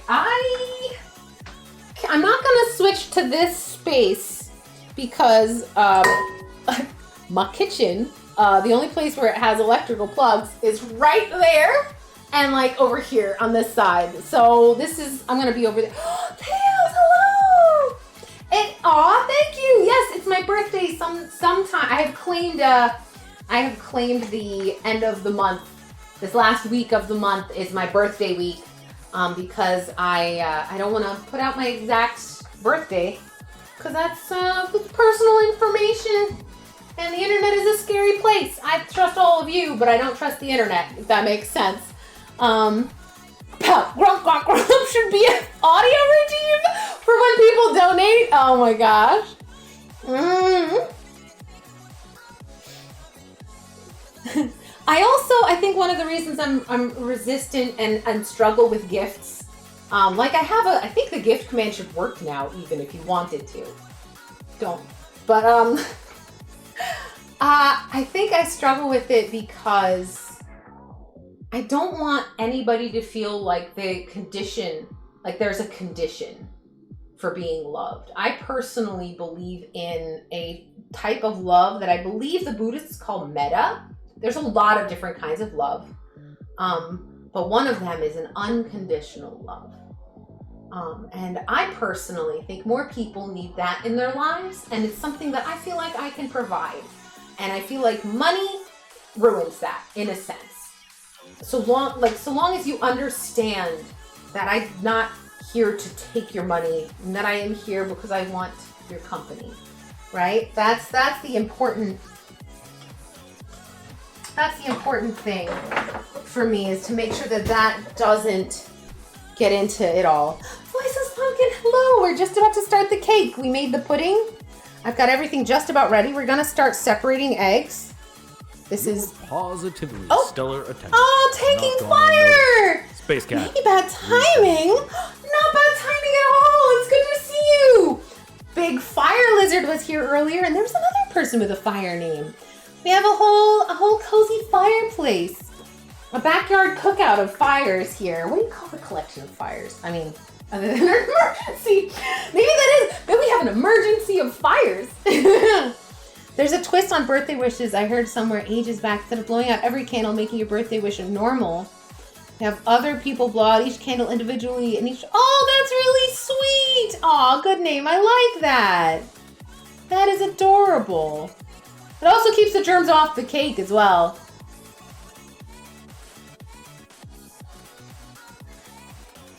I think one of the things that is a little bit extra tricky about me for like mental health breaks and stuff is that I do earnestly enjoy streaming. It's one of the things that truly... Hold on, I gotta make sure I'm putting the right things in the right bowl. Yolks go in here. Okay, we're good. Only every single one of them wishes for a puppy. Ah, I see your strategy. I see where you're going with that. I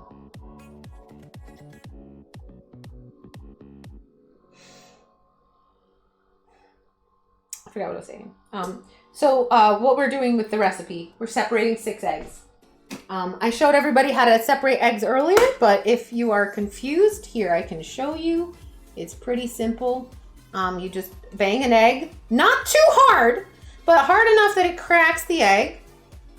You put your thumb on one side and your thumb on the other side. You put the egg upright and you just lift the top off. And then the yolks will come out. Gravity will pull most of the whites, The whites will come out. Gravity will pull most of the whites out. You don't even have to transfer it between two. You can just sort of tip it around like that. And then you take the yolk and you plop it in the other bowl. Easy peasy. Foji, have a good one. When it's cooked, it's white. So maybe that's it? I'm not sure. This egg has like dirt on it. Hold on.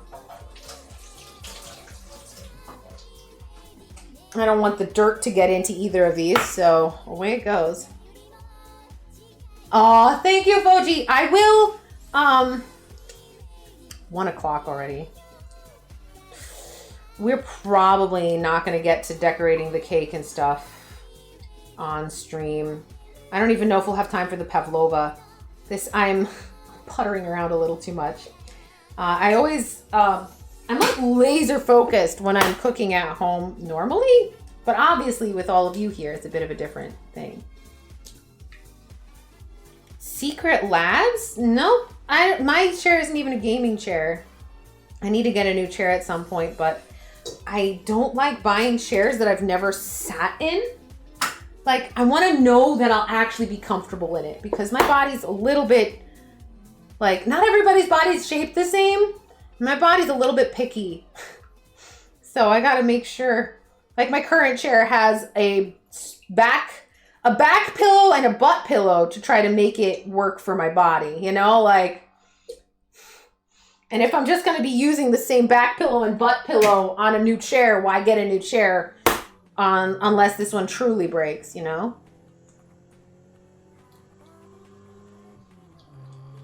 Good name. Just stand on one foot, rest the other foot.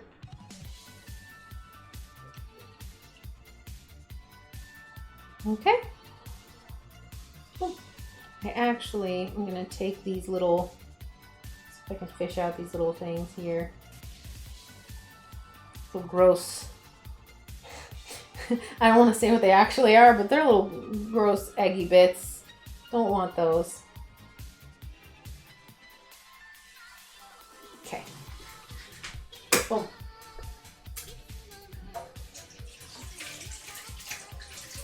Okay. We're going to do these at different points in time. Oh, keep up. Those are fun. Okay. No, yeah, music geekery. Right? Stupid spines. They gotta be so difficult. Silly chairs gotta be so wrong. Okay, so we're gonna take these egg whites and we are going to put them away over here. Unless if you only have one whisk. Rocket Grunt, hi! Yes, we're making it. If you only have one whisk, it is all right. Like if you just have, like I have this is actually a gift from last year from the community. If you only have like this and you don't also own like a hand powered whisk, I have both. And so I'm going to utilize that to make this easier on me. But if you only have one, mix up the egg whites as stiff as you can. We're going to add a pinch of salt to them. I'll do that now so I don't forget. And it says a pinch of salt. I assume that means a little less than a quarter teaspoon. So, I don't know, that much. And we're going to put this aside for now if you have the two whisks. If you want to save yourself a bunch of washing and annoyance and stuff, because you don't want oil on the beater. You don't want oil on that. So you'd want to, because the yolks are 100% just a lot of fat in there. You know, it's not something that's going to, you have to be really careful when you wash it. So you're just better off just doing this. Put it aside. All right. So then we take, I need a cup measure. Hi, Hobbs. Hobbs is here. Look at his little head. You can see it. Hi, bud. Want a couple more treats? I can't feed you right now.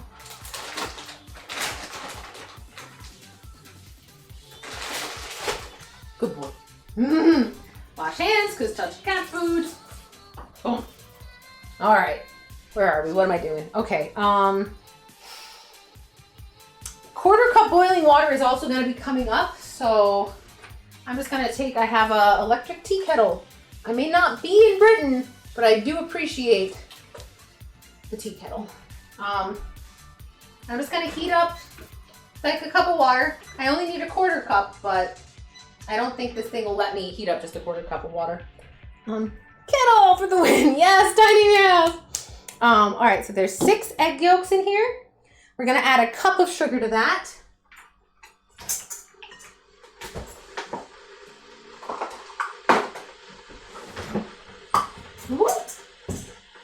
Which is 237 milliliters, if that helps anybody.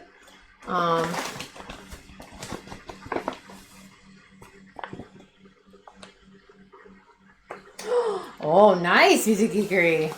Heck yeah.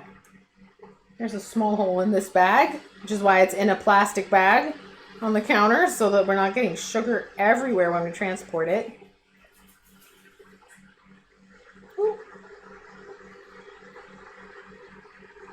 You want this to be as up to the rim as possible and as level as possible. It's a little tricky when it's humid out, and it is humid out right now. The sugar kind of doesn't want to spread out so well. Okay, that's pretty good. I'm gonna call that good enough. This cake is a bit forgiving. The pavlova won't be, but the cake I think is.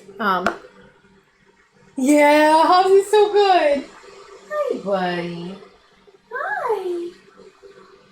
Petting you with my foot because I don't want to wash my hands for the 20th time. Do like a hand washing count on stream, I swear. All right, things are gonna get a little loud because I'm gonna be using blenders and mixers and stuff. Yeah, Hobbs is a sweet boy. The sugar and the egg yolks get whipped in this machine, which is not plugged in, which would probably help.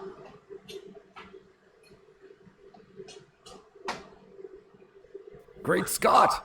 A star commander What? here at Oh my Space god, that Cat sound Command. scared me! Neo! Oh, you startled me!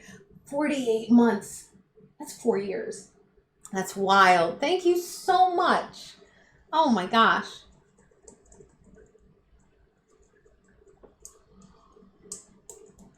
Oh wow, good name. Looked up some stuff, I think. That's some info right there. All right, so in my handy dandy mixer, we have the yolks and the sugar. Oh, that was the beeping of the tea kettle. Thanks, tea. That is an insulated kettle, so it should. Hi, Hobbs. Hi. All right, Hobbs wins. He always wins. He knows this. Let's see. Is there any canned food in here for you? Yeah. All right. Let me add a little water because it's hot out and you like soup. Let's go. I'll be right back, everybody. We're gonna give Hobbs a little gross food. It's so gross.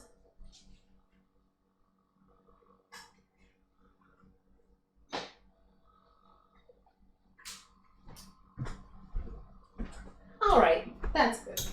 It's just right in the one room over that they get fed. They would get fed in the kitchen, except Fritz is scared of the kitchen. So there you go. Yep, hand wash. Seriously, how many times am I gonna hand wash my hands? Who knows? That's crazy. All right. We're going to turn the mixer on, and it's going to run for like 3 to 4 minutes. You probably won't be able to hear me very well afterwards. While that's happening, I'm going to be getting some lemon juice and yeah, just getting some lemon juice, honestly. That's all I need at the moment while this is on. So on we go, and then lemon juice. Let's see how terrible this sounds. Woo! Oh, that's really loud. Oh my God. I'm gonna reduce the volume on the stream for you all for a minute here.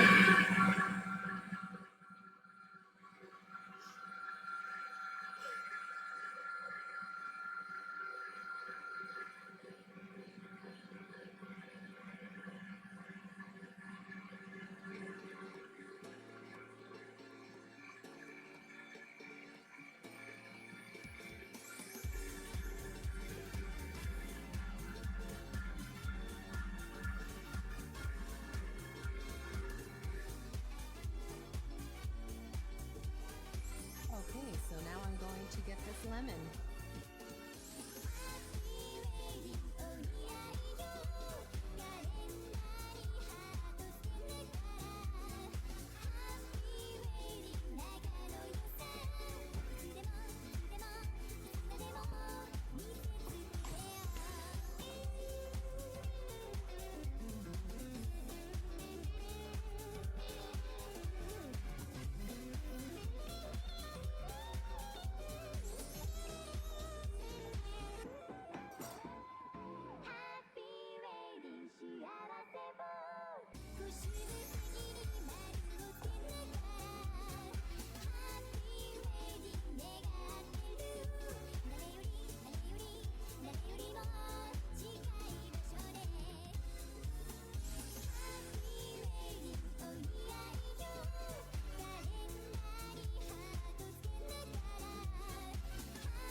Yay! I did it!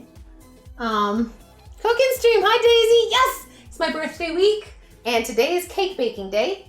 I'm baking this cake, and then I'm feeding it to my friends tomorrow night. This cake is actually best made the day before. It's still good the same day, but there's something about the moisture in it that's just so good. Wait. Actually, no, I gotta take that back. Hold on. I'm gonna... So, you just, how do I want to do this?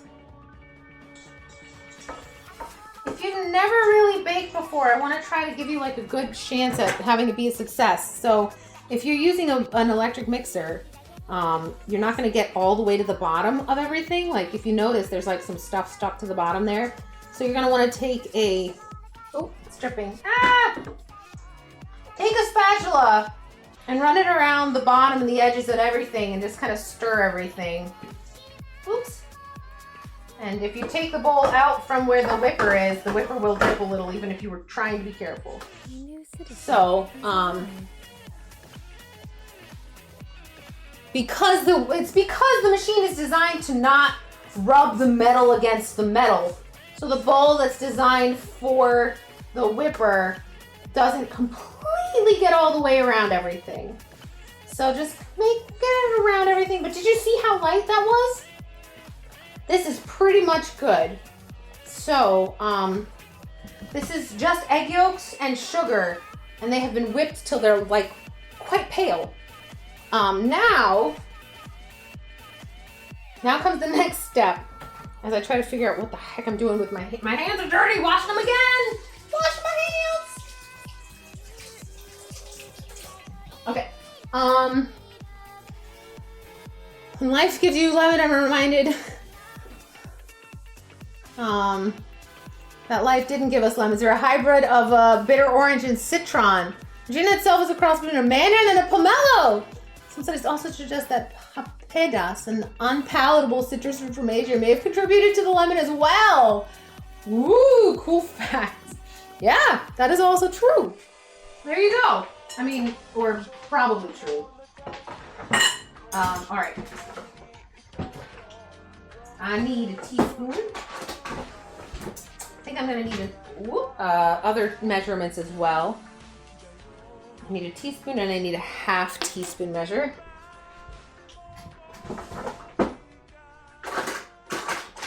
I have so many measuring spoons.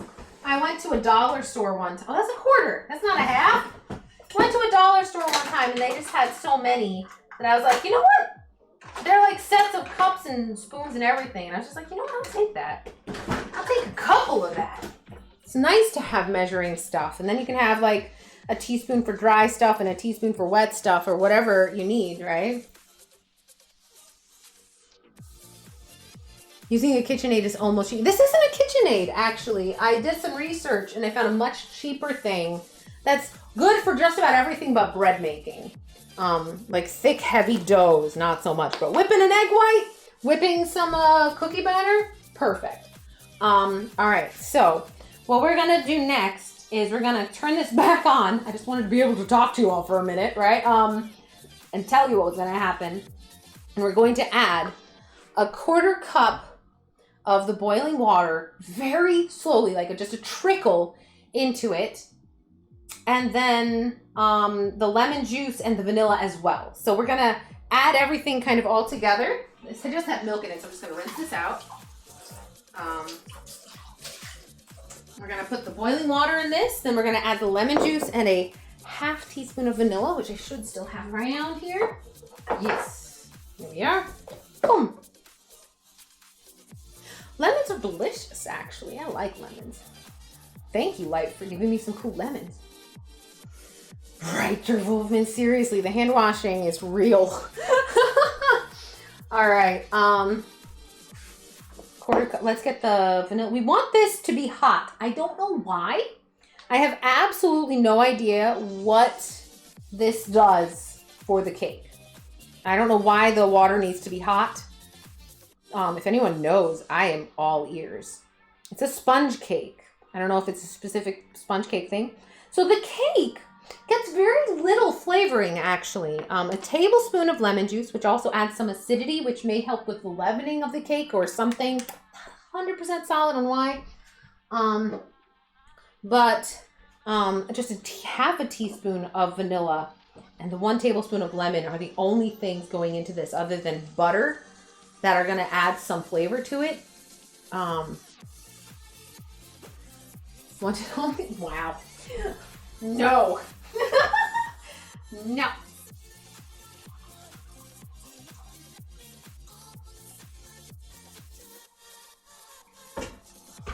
All right, so if you are like me and you don't trust that your counters are flat, if you have a glass measuring cup like this, the way that you can tell if it's flat is when you can see the line of the measurement on the opposite side. If it lines up on both sides, then you have the right amount of liquid, which I do. So here we go. I actually like my cake extra lemony, but I'm not going to do that. We're going to keep it simple vanilla for everyone. But this is another spot where you can change the flavor of the cake. This is where if you wanted to add a different kind of flavoring, like you could make a rum cake with it, kind of, with some rum flavoring. And instead of soaking this sponge cake in fruit juice, you could do more of like a tiramisu kind of thing and mix whatever kind of liquids you want into it. Because I believe it's about a 1/3 cup of liquid per layer, and there's 3 layers. So you need about a cup of liquid, whatever you want it to be. All right, down we go. Here we are. I'm gonna move this away because I think I'll cause more trouble if I run this while it's there. So, and we're just gonna slowly drizzle this in while it's whipping. Turn down the volume, oh my God.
The mixer doesn't want to speed up. It's just going at like its lowest speed, and I don't know why.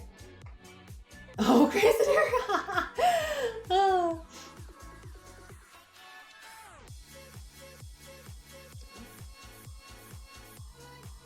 Bread beats dessert in your... You know what? To each their own, right? Hey, if you like bread, you have bread, my friend.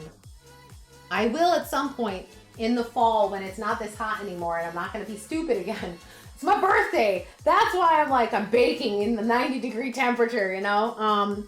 But in the fall, I will definitely share my mother's recipe. We'll bake on stream at some point with her easy urban onion bread. It's so good. You will eat an entire loaf of it if you do not protect yourself with strong amounts of self-control. I don't know why this is being like this. Yep. That is like just barely on. Okay. I think it's because it's so hot that the engine or whatever is overheating. So I'm just gonna watch this whisk and just do it by hand. Fuck it. We'll do it live. It's okay. It's all good. I'm okay with this.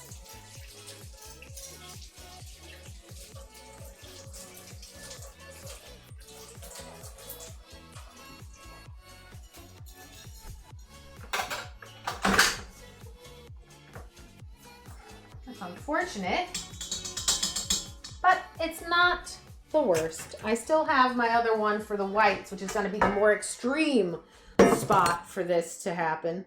Actually, do I need a whisk or can I just use a spatula? What are we doing here? Okay, since clearly we're not gonna run that blender anymore, I can turn the volume back up again. The mixer's just self-conscious because of the live audience, yeah. Oh yeah, good name. That's the danger of carbs, man. Bread makes you fat. It's so sad. It's so good though. Pastries are even worse because pastries are not just like, you can do a sort of low-fat bread, but you can't, most pastry, you cannot do a low-fat pastry. That's just is not how the world works. All right. Getting as much of that off as I can. Oh well, a little bit of a technical difficulty. I'll survive. Do we need to mix? Nah, this is fine. Okay, we're just gonna use the spatula from here on out. It should be all right. Let's get the rest of the liquid into the batter.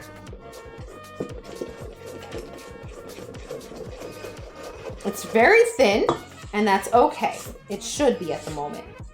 All right.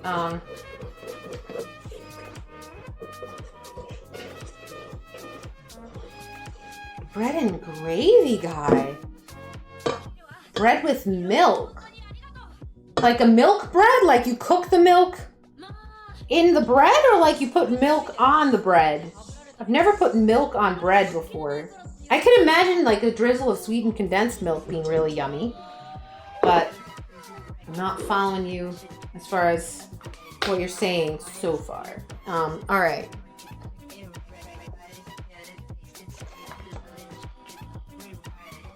Next up is flour.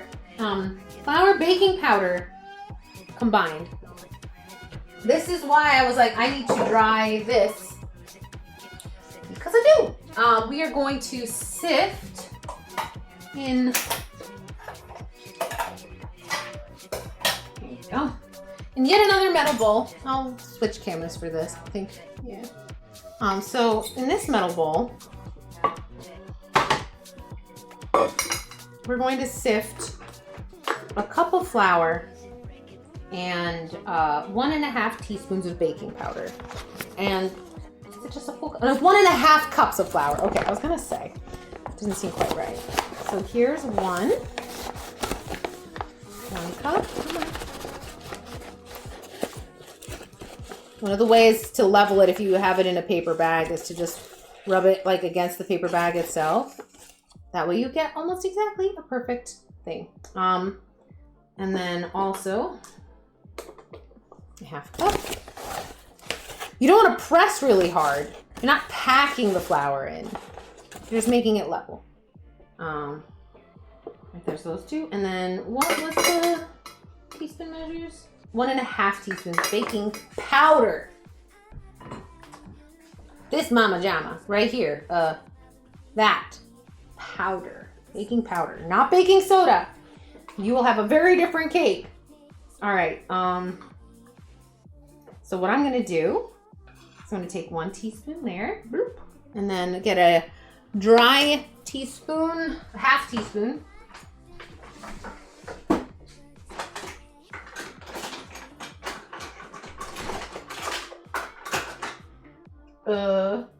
What? Those are all teaspoon measures. Wait, there we go. That's a 1/2 teaspoon. Okay. And then, where did I put? There we go. I'm good. I'm remembering things. Okay. I'll take a 1/2 teaspoon. Put that on top of here as well. Have the fan not blowing directly at the dry ingredients. It could be a nightmare. I'm lucky that went so well, honestly. Okay. And now, what we're gonna do, we're gonna sift these together. So what that's gonna look like is, I'm just gonna take my finger, or you can take a teaspoon measure if you want to. I've washed my hands so many times, I think it's fine. I'm gonna put just a little bit in here. And what we're going to do is we're going to mix and fold this into the yolk. So I just want to put a tiny bit of the baking powder. Baking powder. And then it's gonna I'm just gonna mix it up a little. I'm actually This is just for extra. I'm gonna put it directly in here. I'm gonna make a nice little top right here. This goes right into the yolk batter. And then once this is all sifted out and resting on top, we're gonna whip up the egg whites and then we'll add those. If you measure flour on a scale and measure everything else on a scale, you will have a more accurate bake or cook or what have you. But my scale's out of batteries. And this recipe is in cups, so here we are. A little dash of the baking powder, stir it up a little. And so what this does is, if there are any spots where the flour is kind of sticking to itself, that will, it'll get broken up in this little fine mesh. The fine mesh won't let anything, like, see? I don't know if you can see that actually. See? Little balls almost. That is flour. And you just shove those through with your fingers. Hey, rabbit! No bare feet on stream. Oh,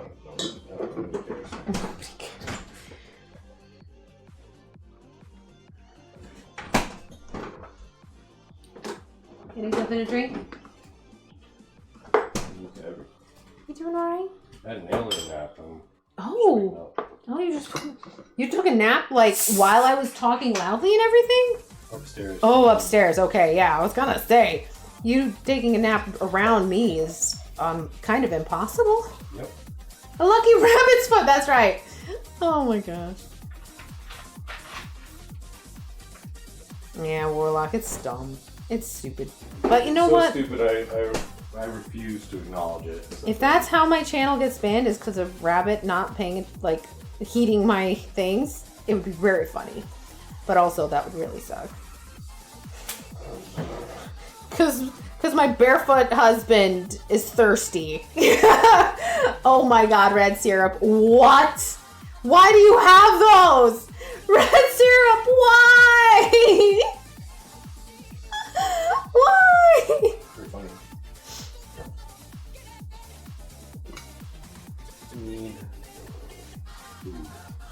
You're hungry? Well, go for it. I am. Can't stop. No, I can't. How's the cooked cake going? It's going good. I made a very successful custard. I'm very excited about that. It went better than last time I tried to make it. Good. Hey, Will, good to see you. And the cake is progressing well. I'm also not overheating. This tiny little pink fan is doing wonders. It's actually not as bad out as I expected. Yeah, it's still almost 90 though, right? Yeah, with our house is made. Our house is pretty good at staying. It's not gonna in like 20 minutes when I turn the oven on. Actually, that's happening soon. I'm gonna be turning the oven on shortly here. I'm gonna go hide in my room. Yeah, that's fine. Luckily, the baking time's not crazy long. It's 45 minutes. It's very sparse in terms of instructions because your app keeps your recipes in white. Oh, that sucks. Regular yeasted bread recipe. Oh, that's really cool. Good name. What kind of bread? This is the cheesy bread you were talking about? Oh my gosh, that's ridiculous red syrup. I love it. That's so dumb though. All right, so most people will have a mesh thing like this that's a lot bigger, and you could have done this all in one go. But I only have a small one. The bigger one got used for craft stuff.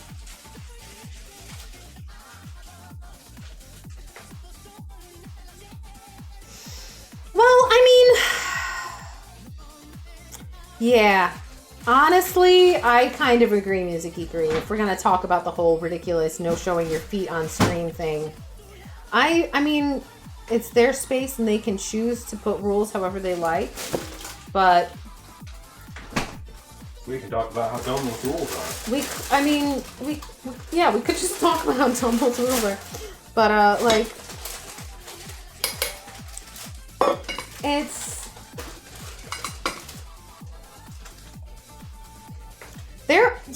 How do I put this? Try to keep it vaguely family friendly.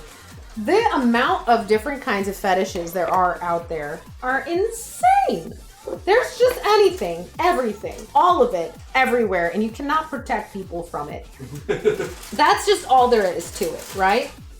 I think there's kind of an obvious difference between somebody who is trying to lean into a fetish for profit or attention or whatever, and someone who's just making a sandwich and they happen to have bare feet. Like, there's a difference between living your life and trying to profit off of a fetish. And I get them having a rule against profiting off of it because that's sort of a dangerous, that's pornography. That's what that is. That's pornography at that point, if you're leaning into a fetish. And that's kind of something that Twitch doesn't exactly want on their channels. And trying to make a ruling between what people are doing and not is a pain in the butt. It's tricky as hell. So they just went ahead. They just blanket said no. Nope. But then they're like, well, boobs are okay if ... and they could do that with feet as well. Maybe they have. We haven't really looked into That's true. Maybe there are some exceptions or something, and we just are out of touch. That is possible. I end up not needing this. Rinse my hands because I just touched things. Okay. There we go. All right. How far does this go? Not far enough. Cool. Okay. All right. Yeah, I'm about to turn on the oven. So we're gonna see just how well I do in this heat. If it gets too hot in the kitchen, here's how this is gonna go. We're gonna make the cake. We're gonna put it in the oven, and then I'm gonna end stream if it gets too hot. Because I don't want to sit in the kitchen for 45 minutes sweating. That's not gonna be comfortable for me. However, if it's not uncomfortable and I can stick it out, we will make a pavlova. Otherwise, what I will do is I will keep this set up here and I'll record it. And it'll be a recording, that kind of thing. Oh, really, Gamer? That's so sweet. Oh yes, please do. I love fan art and sweet drawings and things that I've inspired. Ah, that's so sweet of you. Thank you, GL Gamer. Yeah, Crazy Door, exactly. It feels kind of hypocritical with some stuff, but whatever. Okay. So, I'm turning the oven on. The temperature is 325 degrees Fahrenheit. Don't know what that is in Celsius or centigrade. Sorry. That's the timer. That's not what I wanted. Cancel. Timer off. Okay. Bake. 325. Start. All right. So this is going to take about 10 minutes to heat up, and by then everything should be ready.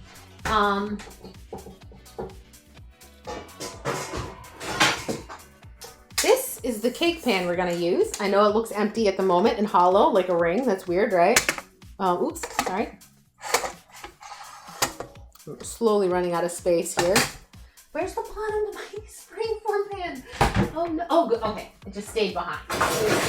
All right, whew. Okay, double check for cat hair. We are good. All right, so before I get ahead of myself, now, this is one of the things you could have prepped at just about any point during this. It's Spork's birthday! Yeah, you can. You can send me stuff. I will actually, for sure, be opening gifts on probably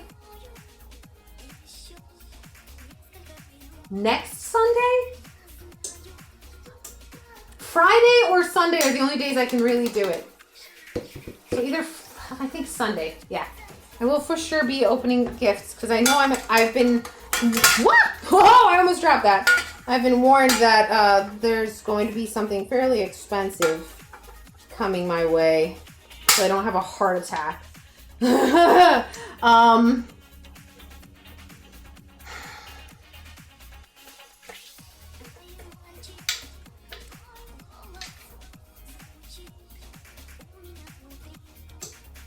am Human Alix. This is the Space Cat Commander Earth Embassy. That is the in-character lore for Spork when she's streaming. I'm mainly a VTuber.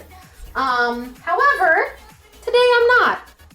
Today I'm baking, and Spork can't do that. So, here. I'm going to show you all how to butter your pan to prepare it. I'm going to do that before I get ahead of myself in any way.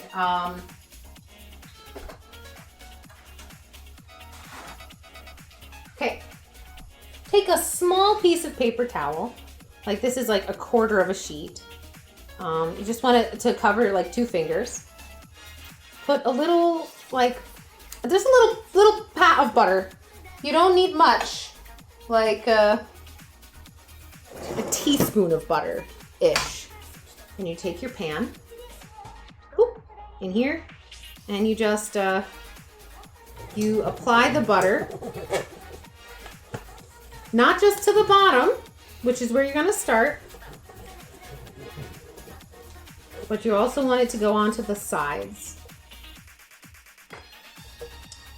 And this is to ensure that the cake comes out of the tin and doesn't break into 100 pieces once it's time to take it out. We're actually going to go a single step further. I don't like using the packaging for the butter because at least in the US, the butter packaging has like anti-fire treatments. It's like a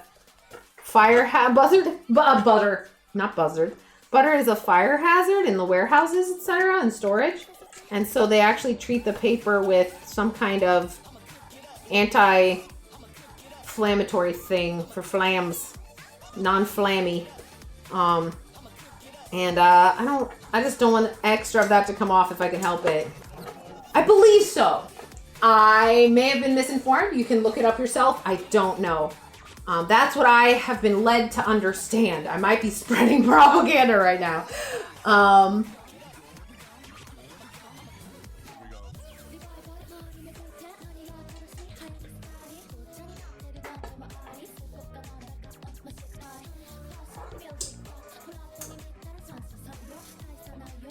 Spork is the cutest thing. This dude of Beetlejuice. I like that typo. That's good. Let's keep it. Okay, so we now have butter all coating in this pan. And now there's one other step to make this perfect. You take, you open your bag of flour that you closed already because you were not thinking. And you just take like maybe a tablespoon of flour. You just pop it in the bottom of the pan. And you smack this, the heel of your palm, you just smack it against that until it's all coated and you don't see anything but flour on the bottom. And then you tip it on its side like this. And then over the sink, you do the rest because you don't want flour everywhere. So then you take this over to the sink. And you just kind of try to not let the butter or not let the flour out, but have it reach most of the height of the sides.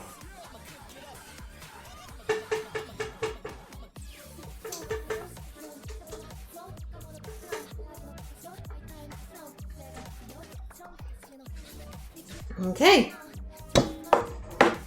And then we have a prepared cake tin. Oh my gosh, GeoGamer, thank you so much. I don't have it set up so the Discord will run on this computer, so I can't check it now, but I will 100% take a look at it after the stream. I'm so excited. That is such a sweet gift. All right, cake pan is ready.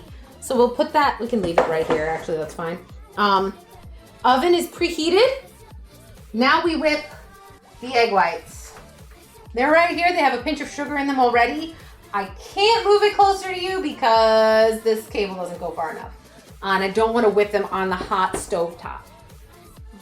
Oh, GeoGamer, you just being here makes me smile. So there you go. So what I'm going to do, because this is egg whites, it's very liquidy. If you've never whipped egg whites or a thin liquid before, it's gonna go up the edges quite a bit and it's gonna splash a lot if you're not careful. So just start at a low speed.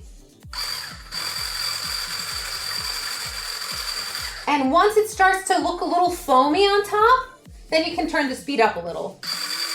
Okay. This is a much more high-pitched mixing sound.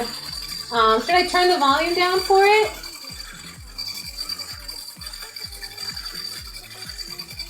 Maybe you should try this. Oh. Cressider, you can turn this into a healthy cake. It's certainly, you can turn it into a low-carb cake with substituting the flour with almond flour and like maybe look it up, but like convert it over with like maybe a little bit of coconut flour or something like that. Really fine ground almond flour if you can find it. And whatever your sugar replacement of choice is. There's really only, in this whole cake, including the filling, there's less than 2 cups of sugar. And there's like a good 10 at least servings in here. So it's not the worst. There's some fruit on top of that as well, so it's probably a little more sugar than that. But for a cake, it's pretty good. It's way less than like a cake with like buttercream icing. That has a lot of sugar in it.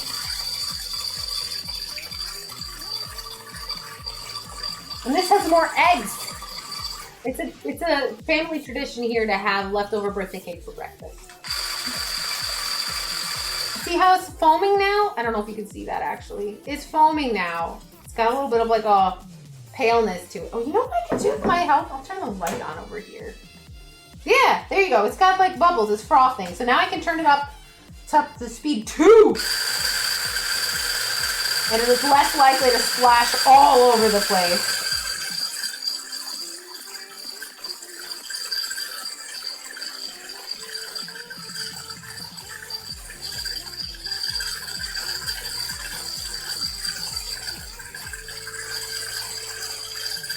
It's gaining volume. I don't know if you're noticing, but it's up to here now on the bowl instead of just at the very bottom. If the 2 falls out of my hand, it would be whiskey. Yeah, it's really whiskey.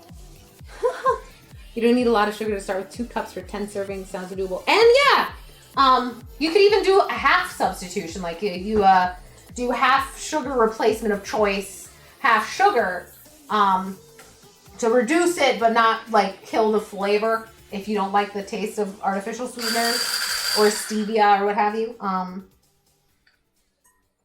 You could also, if you're trying to be mindful, make it 12 servings, right? Just don't have as big of a slice.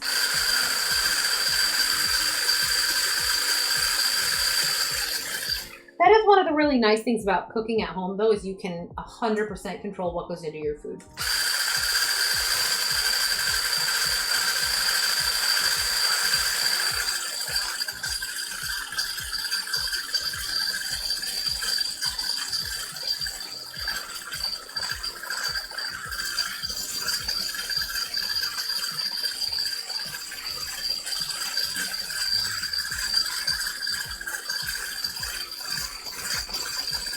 I am starting to get very warm. Woo.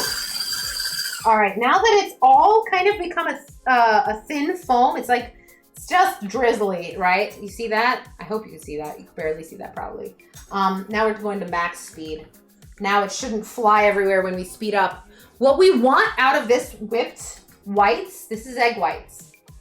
The proteins are clinging to each other and forming all these air bubbles. What we want is we want this to become incredibly stiff. Like we want it to be able to, like, when you pull up like this, it stays wherever it's been left, kind of. So this is gonna take a bit.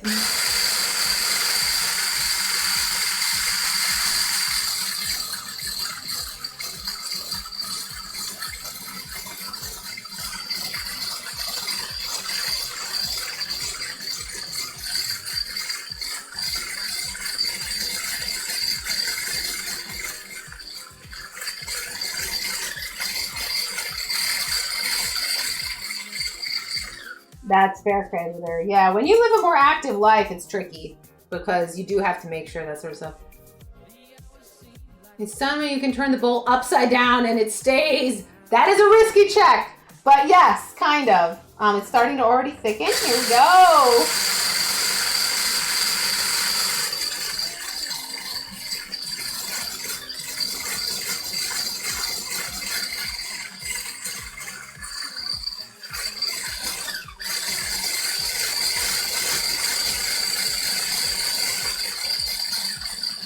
Now, I said this earlier, but just a reminder, if you forgot and you're making this later,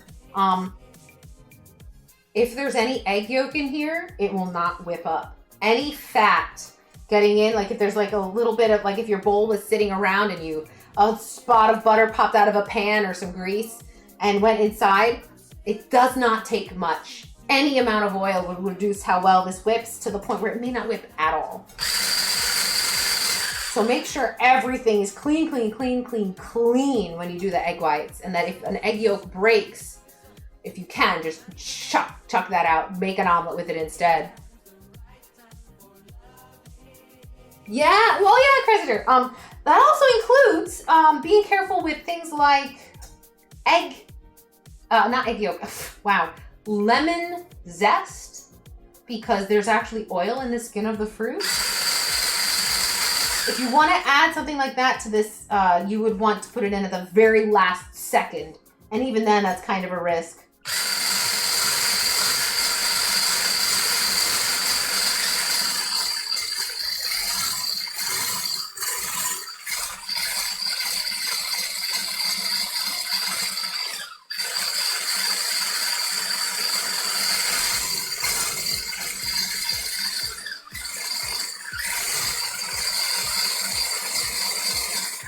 The stiffer this is, the smaller and the more packed the bubbles are, which will increase how fluffy the cake is. So we're gonna just go, it's almost there. It's almost there. We're just gonna go a little longer.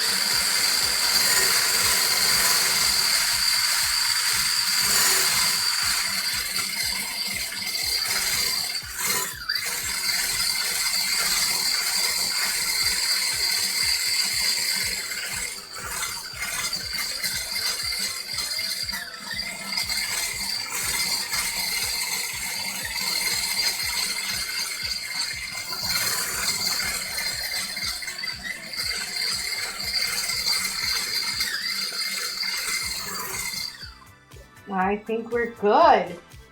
That is not slipping anywhere, I don't think. I'm not trying to get upside down, but it is not sliding down the pan at all, or the bowl.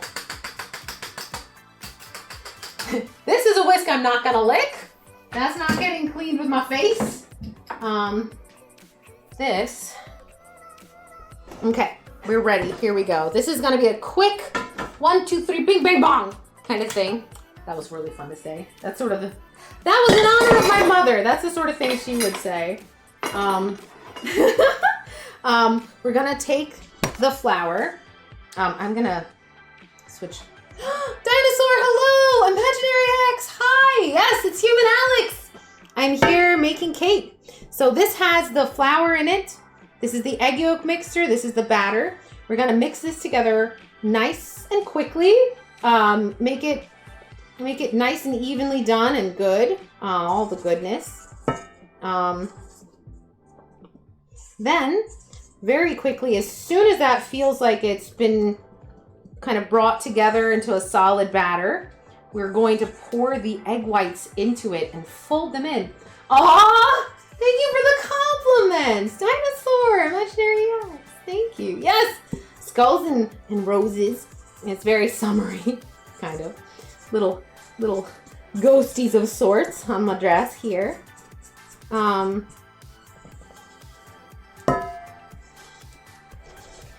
All right. So that's just been slapped in there, kind of. All right. So that's the batter. Now we take this and we're going to take the whole thing and just slop it directly into the cake. We're going to do what is called folding. This is a technique that is gentle and meant to reduce how much of the air comes out of everything, because we want to keep as much of that in as we can. So the way it works, put bowl down. Oh, everything's a mess. The way that works is, oh, look how wiggly it is. Wobble, wobble.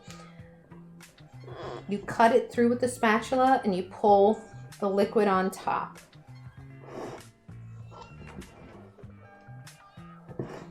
And it doesn't really look like it's doing much the first few times you do it, but after you cut and fold a handful of times, it'll kind of all mix together. Takes a little bit, but if you whipped it up with a whisk, even at this point, it would just flatten. Oh, heck yeah, virtual dinosaur. I did get most of my cool dresses on Amazon. Usually there's some nice deals every once in a while. They're called rockabilly dresses. They're from the 50s. Sort of matches my kitchen, actually.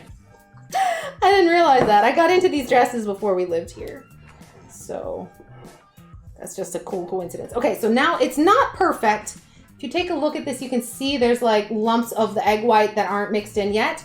That's fine, because we're gonna mix it more. Remember a long time ago in a galaxy far away when we heated up that butter and set it aside to cool? It should still be liquid, especially if you have a 90-degree kitchen. And now is the time to add it. We're gonna fold in the butter, and then we're going to pour all of this into the prepped springform pan. And we're gonna put it in the oven, which has been set to 325 Fahrenheit for 40 to 45 minutes. And boom, done.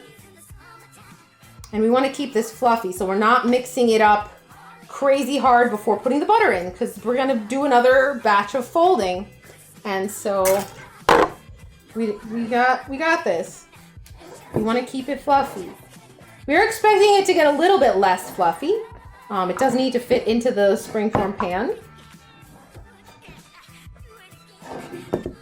But here we are.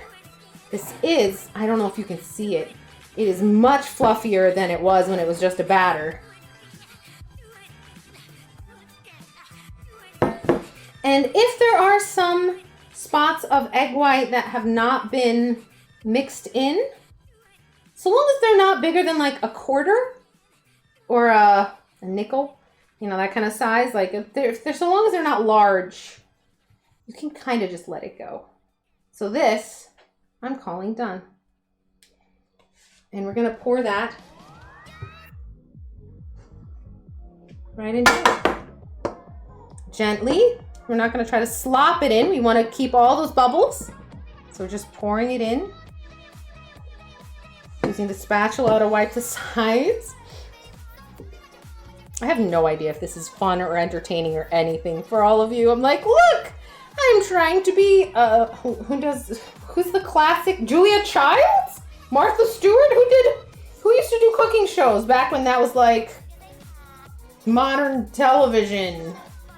Ooh, kind of time.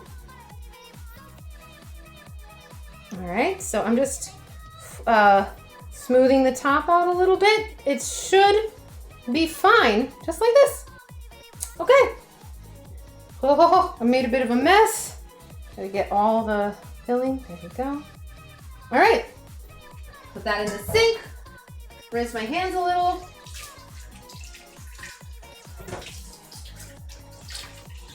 So this cake, while it does have some baking powder in it, it's not gonna rise a ton. What, Children? This isn't an American cake. This is a Norwegian cake. This is called bløtkake. That's what we're making. We're putting this in the oven.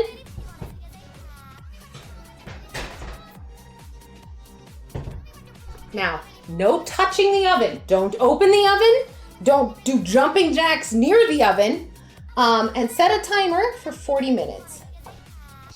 After 40 minutes, you can poke the cake to find out if it's done.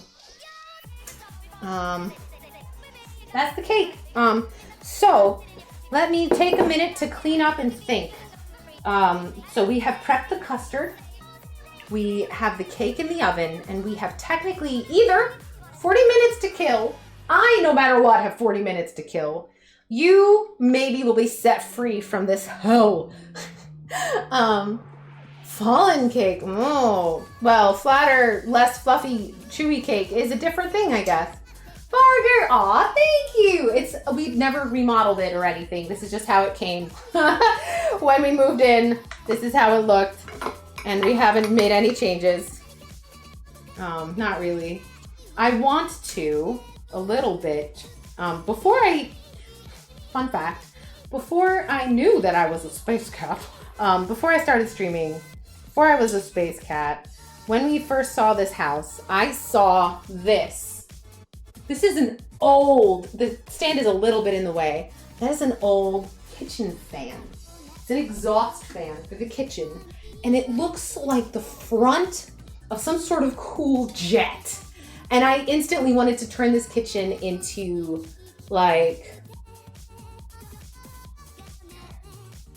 I don't know what.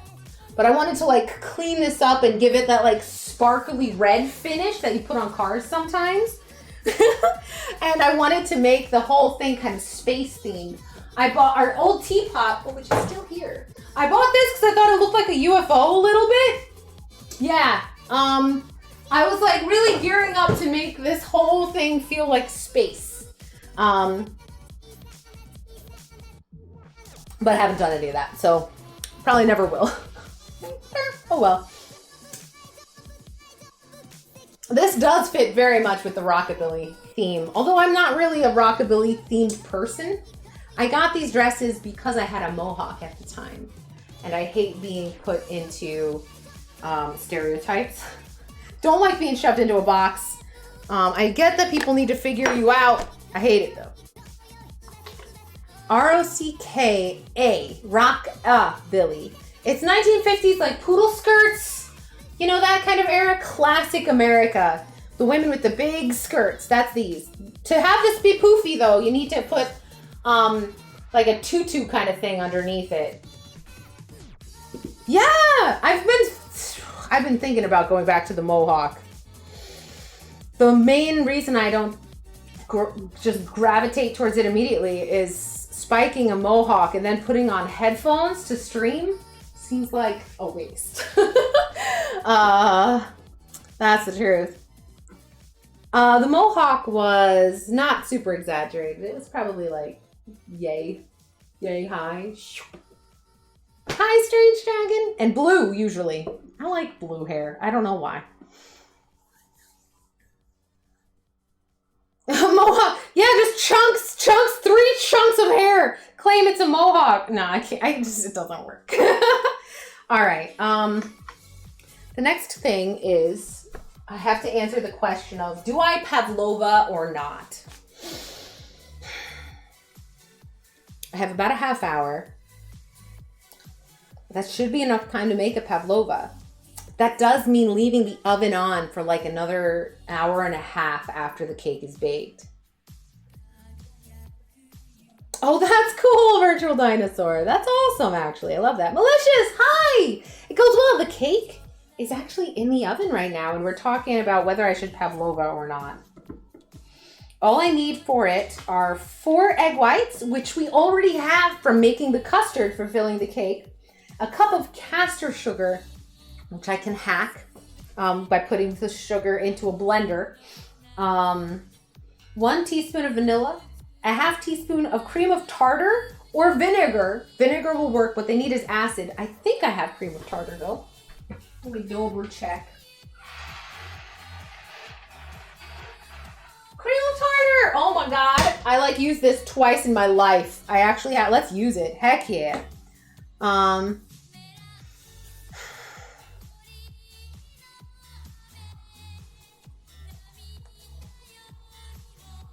Good luck putting me in a box. Yeah, Jen, I know, right? I just actively dislike it. So I sabotage people's ability often to put me in a box. The most drastic thing you ever did with your own hair was let it get really long. Yeah, short hair, the reason I tend to gravitate towards short hair is it's just straight up easier. It was down to like here for a while. And then I was just like, screw this. Screw this. I have to brush my hair every day more than once. This sucks. And I was done. Okay, whip eggs to soft peaks, 5 minutes. Pour the sugar slowly in, in the duration of a minute. Beat till glossy and stiff for another roughly 2 minutes.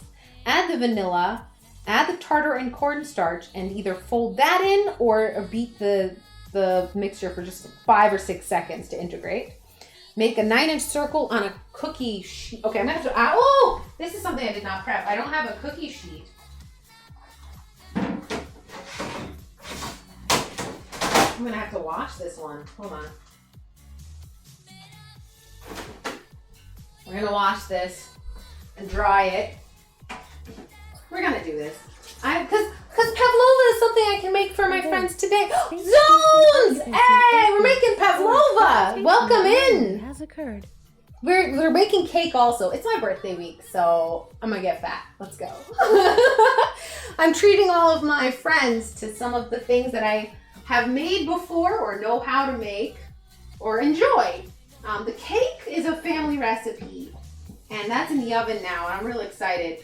I don't think, just looking at the time it is right now and what else I have to do in my life, and how hot it actually is. It's like 90 degrees here. It's 90 degrees, and it's gonna take forever for this cake to cool.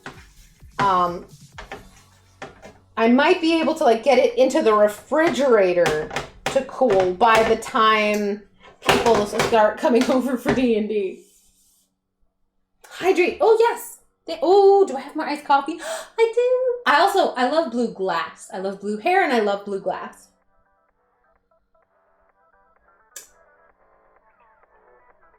Oh, Cressitor, is that how where you are too? Ooh. Thank you, Dervolfman. I think you might be, that number might be underselling how many times I've washed my hands. Zero, how was your stream? A dangerous box, thank you. Your birthday, you're a June kitten as well. Heck yeah. I won't be streaming that day. That's the day that my family can get together to celebrate with my dad and celebrate Father's Day and my birthday combined, kind of. So it's the one day this coming week or so where I can. Oh, Music Eager, you do have really long hair. We do stream D&D. The D&D streams are on a different channel though, because such a drastic shift from this to that. Plus, they actually play D&D together where, not at our house, but over the internet where we are not involved, and so we can't stream it, you know? Oh, you're not what I wanted. Oh, there we go. You're what I wanted. You're sticky. Why are you sticky? Yes, I'm washing this too. This is a silicone pad. If you don't have one of these, baking paper should work fine, I believe. Or another option, if you want to make a pavlova, I think you can use a tin, like the one that we're using for the cake, like a springform pan. I believe you can do that as well. Never had an experience with that. Don't know, but I do know I'm working with egg whites again. So oil is bad, and this feels, I know it's silicone, but it has a sticky feel to it. So it's been over the oven. It's probably had some oil in it at some point.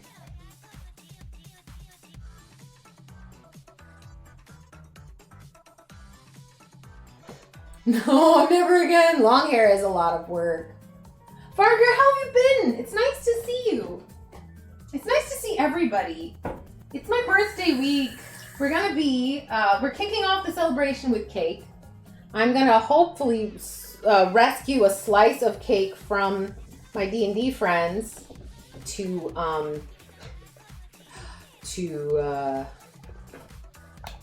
to securely watch a Tuesday Hercules movie with you all, and have a slice of cake with you all. Oh, it's been bad. Oh, Margaret, I'm so sorry to hear that. I had a rough week. I ended up, I thought I was only going to take like 2 days of a mental health break, maybe 3. It ended up being closer to 5, because I was just in my head not being so healthy. And so I put a stop to it as best as I could. And I am feeling a lot better. I don't know what's got you feeling bad and what's been bad, but I hope whatever the situation is, that it gets better. And don't forget, if you want to talk about it, vent about it, get some advice about it, any of those things, the Discord has that vent and comfort channel. Please use it. There are some really smart people on there. Sometimes you won't get what you want from it, because it is people, right? But usually people will at least read it and give you like a little emotional support emote, you know? You get some hugs. They may not feel like they have something they can say about it, or they may not know what to say, but they'll still want to support you. Oh, I just poured a lot of water on the floor. It's fine. Floors are meant for water. They're like basically really shallow swimming pools. Did you know that? Fun fact. Hold on. I don't think this is rinsed off all the way. I just saw a droplet of water land on this and it was like not white. Or not white, I mean not clear. Hold on. Let's spill some more water on the floor. Let's go.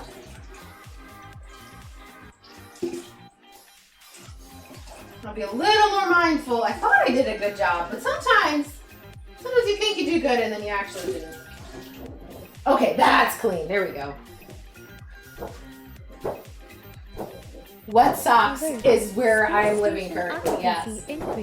Oh, Kurosaki! Thank you for the raid! Thank you so much! I'm in my kitchen. I'm doing things. Thank you for the raid. I forgot to, oh my god, did I not sing for Zones? I don't know what I'm doing today. I'm baking cake and pavlova. And I'm a mess. I'm a mess. I'm a mess. I put recipes to the test. Did I stir it? I don't remember. Oh well, let's just hope the best. Let's just hope for the best. That's the phrase. Okay, Kurosaki, how was your stream? Zones, how was yours? I was in the middle of doing something stupid. What did I do while Zones was raiding? Did I find out what Zones was even up to? Zones, I'm bad at this. I love you. What did I do?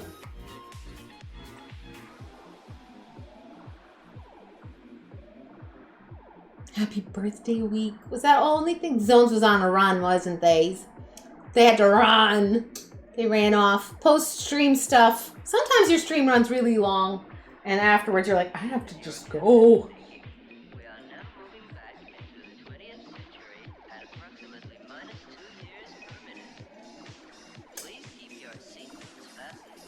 Space Cat. Oh, Music You are Geekery, now of an course. official Thank ensign. you. Make us proud. Yes, we're gonna start making the pavlova. Wait for me. Have fun, Malicious. We have D&D tonight too. I'm excited. I'm bad at this. I love you, Steve. Relatable. Yay! That's me. I am. If not anything else, if you're a mess, I am pretty relatable. All right, we're good. This is fine. Okay, 4 egg whites. If you made the cake along with me, you're gonna have 4 egg whites. Why? Because we made the custard. And custard only uses yolks. Because egg whites make custard grainy. Don't want that. Any recipe for custard that calls for egg whites or whole eggs, it's not gonna be as good. That's just all there is to it. Okay, 4 egg whites, 1 cup of castor sugar. Right. Okay, so for this, castor sugar is a finer grade of sugar than granulated sugar. It's been pulverized, but not to the point where it's powdered sugar.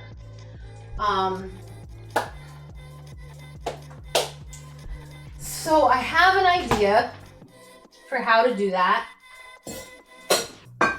And it very well could be a terrible idea. We're gonna find out. I need a container though. Give me a second.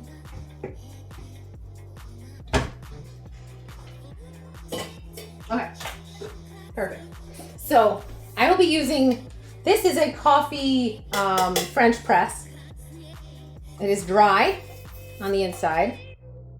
I'm going to be using this. This is a immersion blender end. So it's a blender tip. So what we're gonna do, oh, my butt's back, hello! What we're gonna do is we're going to take this cup measure that had flour in it and tap that out. Oh yeah, I just put a bunch of flour in the air. I'm so good at this. That's definitely what you should have done. Perfect. Then we're going to grab more than a cup of sugar, actually. We're going to take a heaping, it's a cup, right? 1 cup of castor sugar. A heaping cup of sugar is what we're going to be doing. And if you're asking why, that is because the part of the volume here is air. And once castor sugar is finer than regular sugar, it'll fill some of those air gaps. Probably not by a lot, so just a little bit of a heaping. Oh boy. Try not to get sugar everywhere. Sugar is one of the most uncomfortable things to step on. I have, like, granular stuff like that is the worst. So be careful. Okay. Making notes. Hi, Cooking Ranger. Jaxie. Hello, Quirksley. Thank you. It's skulls. It's skulls and roses. It's one of my favorite dresses. All right, so now I'm gonna have to move over here. So the reason I'm not shifting over to the other camera, we're gonna do this over here.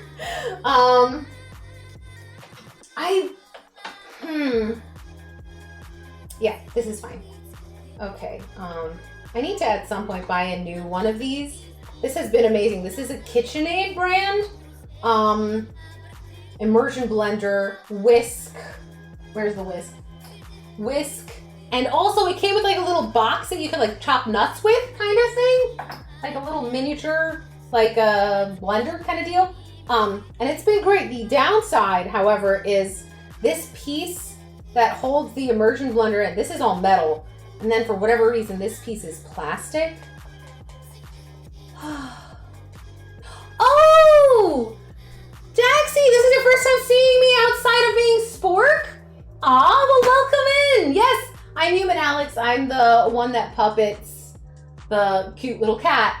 I'm a weird little human instead. But yeah, welcome in. I hope seeing my face doesn't change how you feel about Spork. I know that sounds kind of like a weird thing to say, but I have found it to be true that I have heard people's voices and then like seen their face and felt completely differently about their content. And so I hope it's not too much of a shock. I hope I fit the personality that I have, I guess. I don't know. It's a human planet. That's right, Geo Gamer. All right, so since I can't bring this over that far, the cable's too short. Basically what I'm going to be doing is I'm going to be on low, just turning the sugar through the blades until it's not so coarse. And then we'll measure it again. We'll measure a cup of it, and then we will be whipping these eggs. Oh shoot! I need another bowl for this pavlova.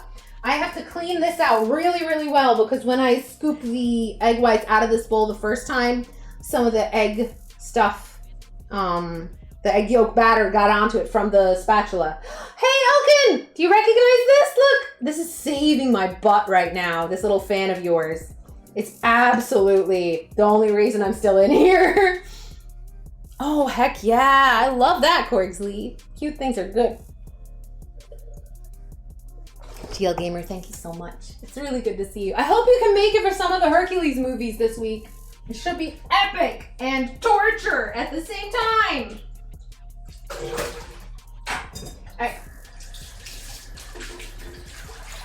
I want to watch this now because I want to make sure that even though I'm going to dry with paper towel, I want it to have enough time to be completely dry as well.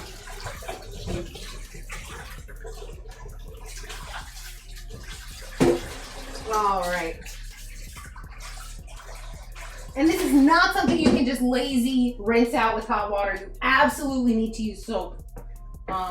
It might look clean, but it has to be like oil-free on like an atom level, basically.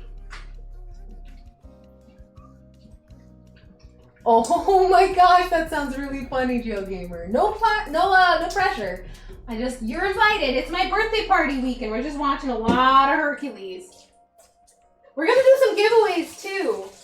There's gonna be some game key giveaways, and of course Hercules bingo prizes, spins on the wheel of perks, that kind of thing.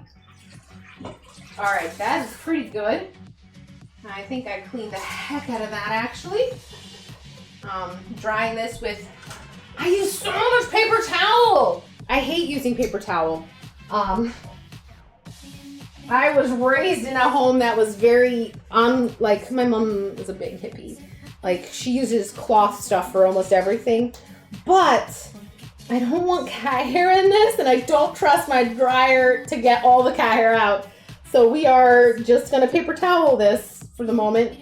And then we'll set it here to dry for a teeny bit.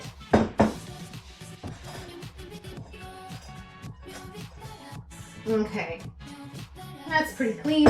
I'm happy with that. We have a whisk that has egg white on it already. I'm gonna reuse this for whipping the pavlova. I'm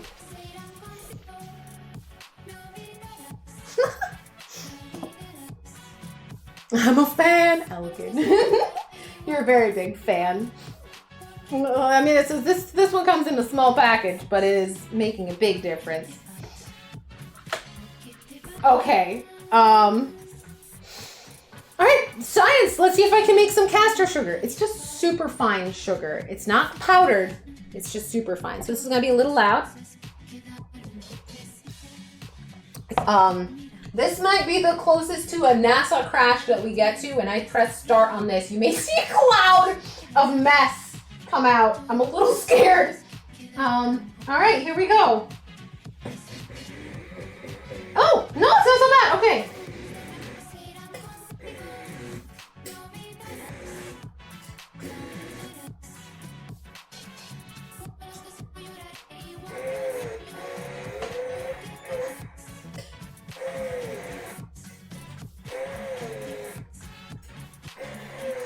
I don't know if this is actually doing anything.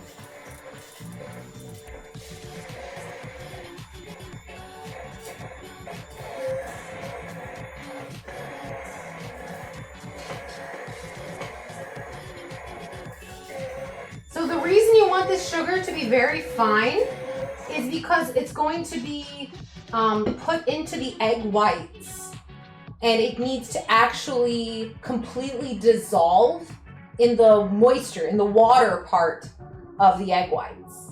And so you don't want the larger grains of sugar because it will take too long, and then you'll have crunchy, it won't be good. Just don't do it. So you can use a drink blender, or if you have an immersion blender, clearly this is a thing.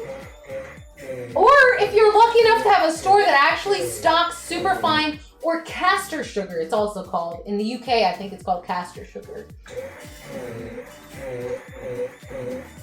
All right.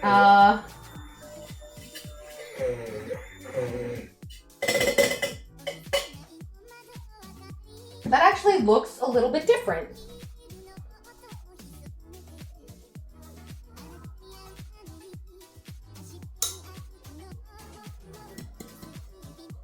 I'm gonna just I'm rotating it around in the container a tiny bit.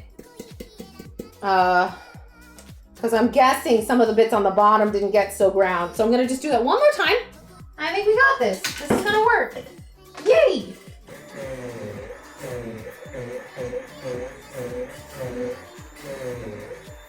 There is a little bit of sugar smoke happening. I don't know if you can see it.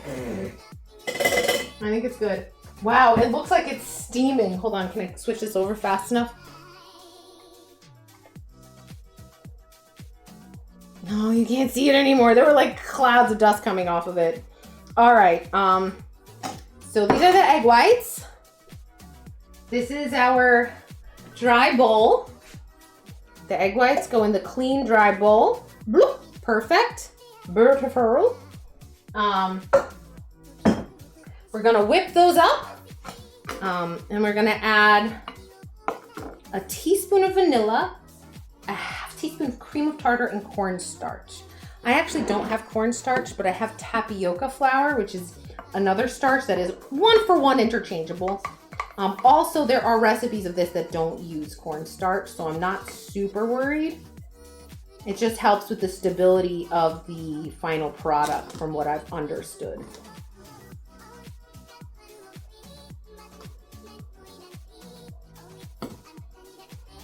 Oh yeah, we're putting almost all the sugar in. I was right to, oh wow. Yeah, that made almost exactly the right amount of sugar. That extra pile high that I did. Okay, cool. All right, we're not adding the cream of tartar and the cornstarch until the end. But I do want to get out the starch now, so I don't forget. Okay, I have that now. I can put the baking powder away. All right, time for me to use the blender again. We have 13 minutes till the cake is done. All this timing is coming out perfectly. Wow. So the reason why this is great is once the cake is done, we're actually gonna turn the oven temperature up about to 350. Because when you put the pavlova in, you want the oven to be hot. Hot! And then, okay, we gotta switch scenes. Right, here we go. I would love to get candy lung. That sounds delicious, Jen. Sign me up. Sounds like a good way to go. All right, I've already shown everybody how to whip egg whites properly, so we're not gonna worry too much about that. Hand over here. You all know, start at the low speed to high speed. The reason you want it to be hot is you want the pavlova to have a nice, thick, crispy crust of meringue. And you want the inside to be a softer kind of marshmallowy thing. And the extra heat on the outside helps it keep its shape, apparently. We'll find out. I've made pavlova-like objects before, but never pavlova. And I made them sugar-free, so that was really hard, and I managed to do it, so I feel like we'll be all right. I'm feeling confident. I feel confident, yeah.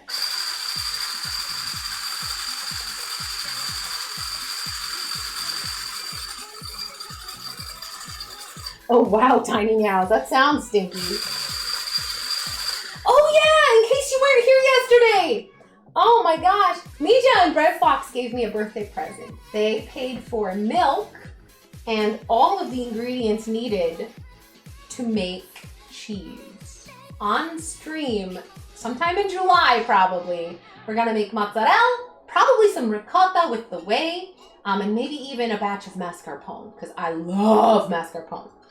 I have strong family memories of being on a very low budget family trip through Europe, and in a variety of the different countries, one of our like go-to meals was just mascarpone and like a baguette kind of object. And I love that. It's so good. It will be a very cheesy stream. I'm expecting everybody to get some puns out.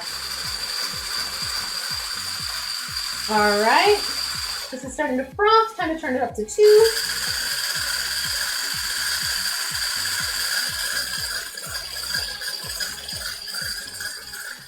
Aw, awesome, Craigsley. I'll check it after stream. This is just a little laptop. It doesn't have Discord on it.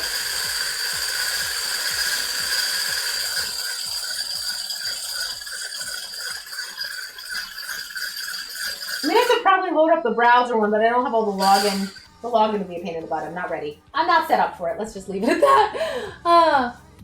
Mascarpone on pizza. Ooh, I've never done that. I'm really curious to see if it's a lot cheaper to make your own. Just for this laptop while I'm in the kitchen, Royal Octopus, that's all.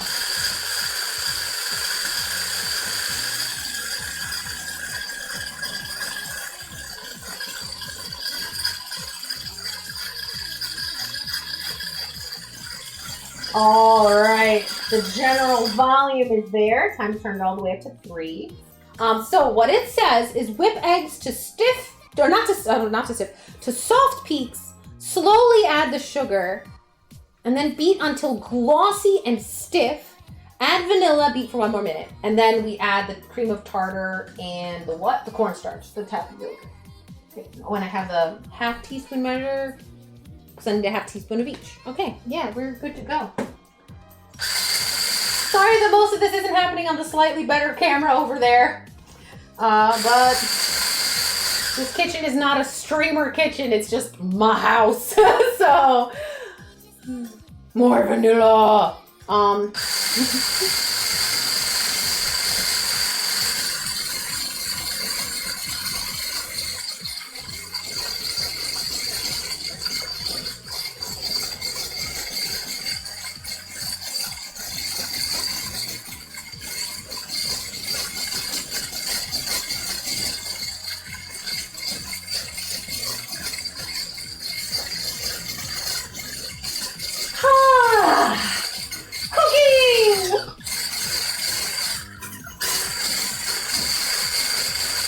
Are these soft peaks? Yes. So what a soft peak is when it doesn't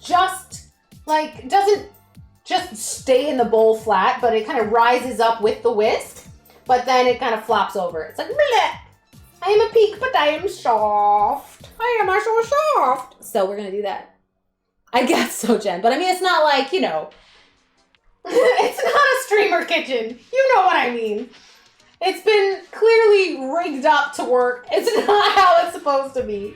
Like if you were running a TV show or something. So now I'm going to be sprinkling this gently over the egg whites while I'm whisking them.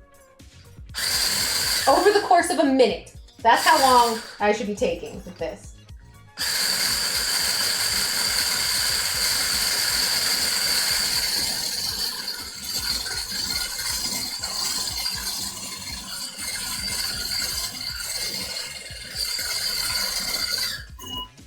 Take a moment to scrape the sides of the bowl a little. Okay.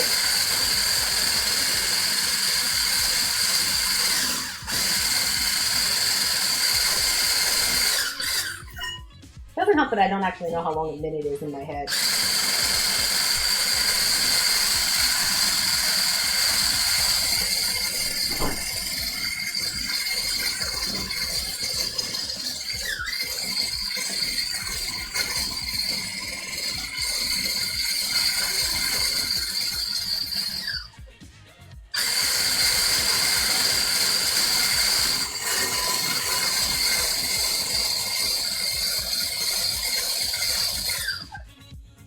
That's a cat hair! No!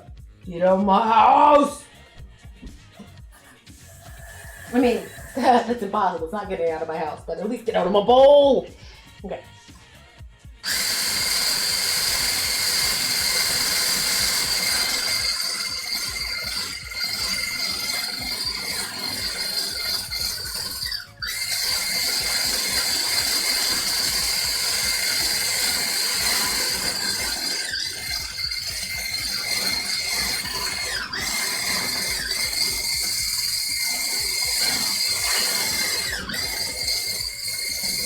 Okay.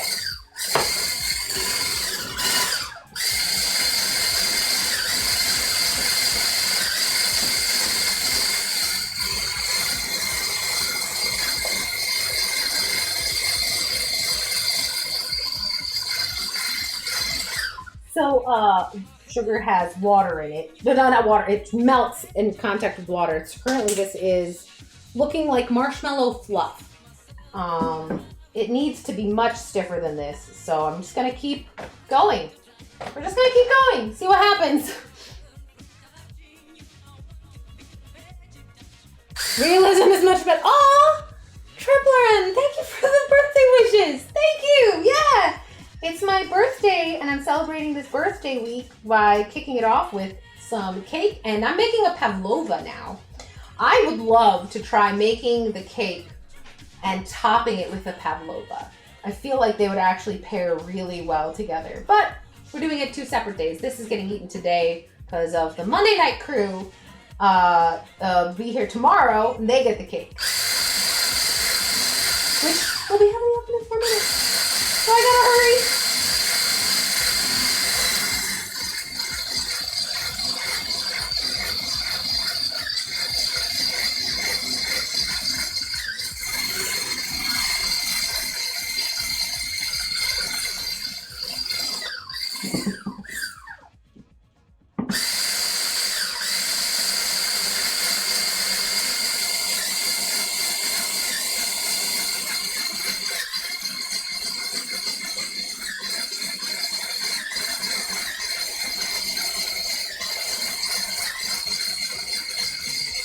I'm tipping the bowl to try to get more of the egg white mixture into the whisk so that it will go faster. Oh no, my butt! There's gonna be thunderstorms here soon too. Aw, be safe. Good luck. I love you.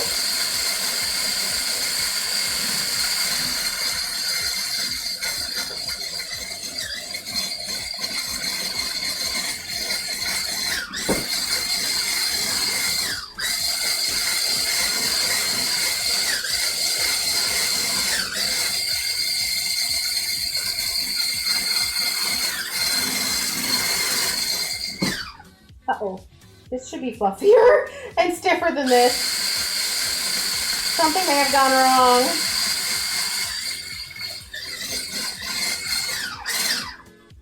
Could some oil have been in something that I didn't know?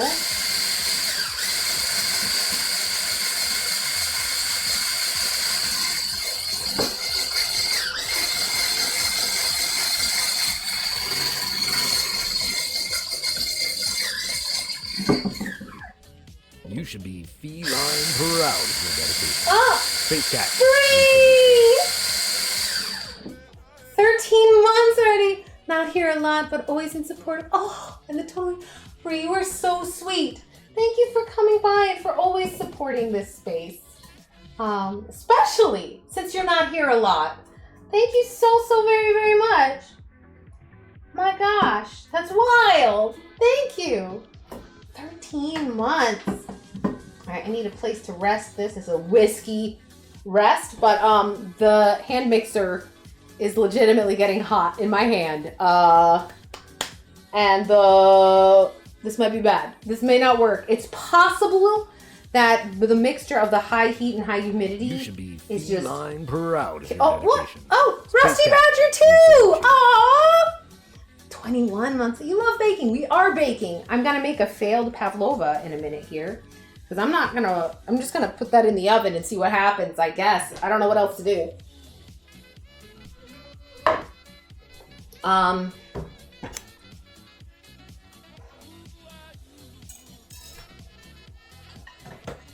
This is too hot. This is not thick enough. Shoot. All right. See what I can do by hand for just a minute here. See if we can't get this to stiffen up. Sparkles! I'm gonna have a little workout. Oh my gosh, tiny meows! Doing good. Aw. Yeah, we are, this should be forming stiff peaks. This looks more like marshmallow fluff. It's actually thinner than marshmallow fluff. What happened? I legitimately don't know what happened. All right, time to take a peek at the cake. Oh, that looks gorgeous. All right. Oh, wait, not turning it off. We're actually, hold on. There we go. Turning it off for a second to get that out. All right, we're gonna take the cake out. I think it's done.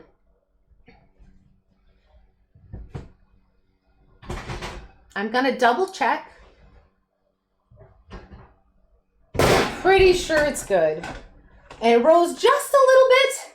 Hold on, let me show you all. I forgot to switch scenes. Hype train! Oh my god! Hype just when the cake comes out of the oven! It looks really good. I don't have a skewer, so we're gonna use a chopstick. The chopstick has come out completely clean, which means the cake is baked. If when you stick you could use a butter knife, you can use a toothpick. If you just want to stick it in the direct center of the cake, where the heat takes the longest to get to, and boom, Space bada Cake bam! Command thanks you for your Clear. kindness So and contribution oh my to god, Rusty! stuff and things. Oh my god! That's what is happening? Made the train to 69%. Oh my god, Gretzer. Funny number. Oh my god. Oh, Rusty Badger, that's so sweet of you. Thank you. Cake hype! Failed Pavlova hype!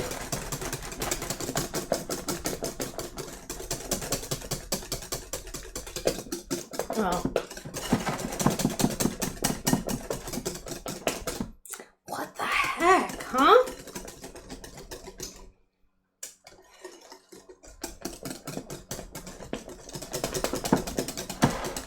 What happened here? Don't need a level 2.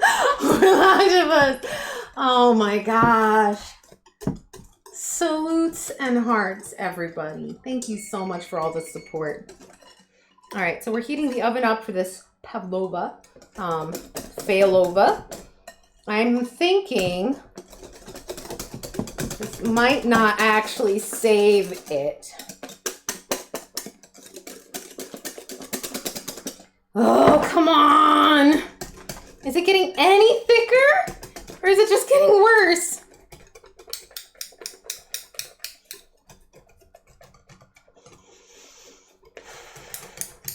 It'd be very sweet. I suppose I could fold a little bit of it into like some batter.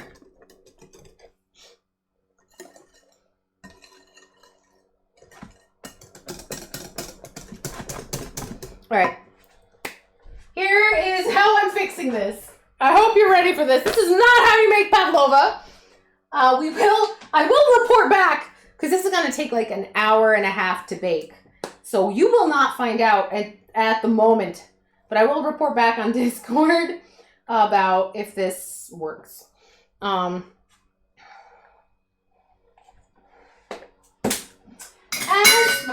geez. Okay, thank you. As per recipe, we're going to add a half teaspoon of, what's it called? Cream of tartar. You can also use, I think, a teaspoon of vinegar. It's just something that's acidic. And then a half teaspoon of cornstarch. And then 2 more teaspoons of cornstarch. Ferocious, yes. So that's my attempt to make this hold its shape and survive in the oven. This is probably a bad idea, but I don't know what else to do. So we're just making it more cornstarchy. For Puffining's here too. Hey, for Puffining. Welcome in. We're making pavlova. It's like pavlova, but a fail. I have just entered the realm of recipe resuscitation. It has failed. The recipe itself did not go as planned. This is supposed to be a thick, whipped thing, and it is not. So here we are. I'm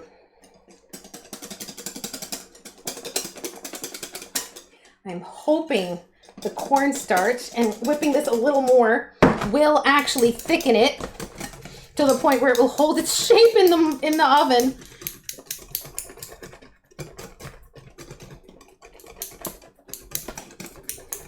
It may not. Okay. Change of plans. A little bit, not too And where is it?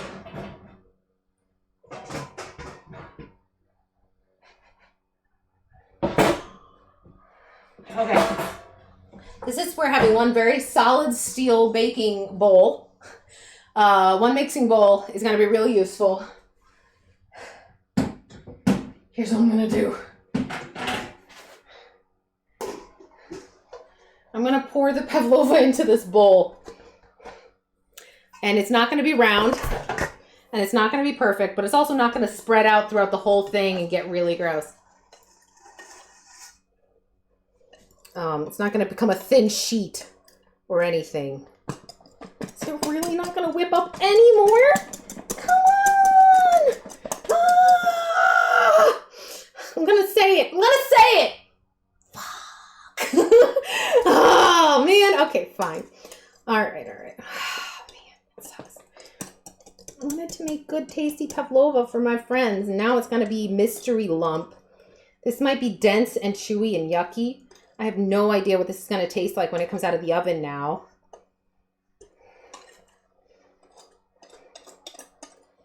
I mean, it looks really good, honestly. But,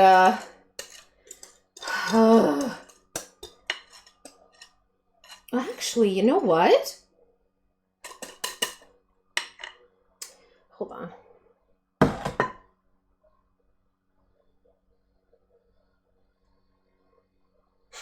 My ears, my GeoGamer came out of Lurk because of that. Oh my god.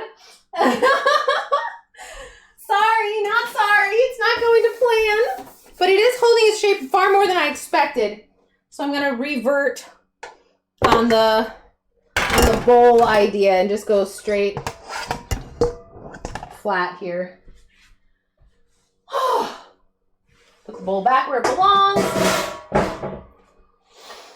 Get out a fresh spatula. This one has everything. If it's near a stove, you can just assume it has some grease on it. So I'm just going to wipe that off really quick. Some little tiny bit of oil probably got into this, and that's what happened. I didn't. Oh, wait. Whoa, I'm getting ahead of myself. Dry the spatula, Alex. Jeez. Okay, relax. It's fine. Things go wrong sometimes. It's okay. I added some cornstarch to make it better. We'll see. It's not a drastic shift. It's just a little bit of one. We'll see how it goes.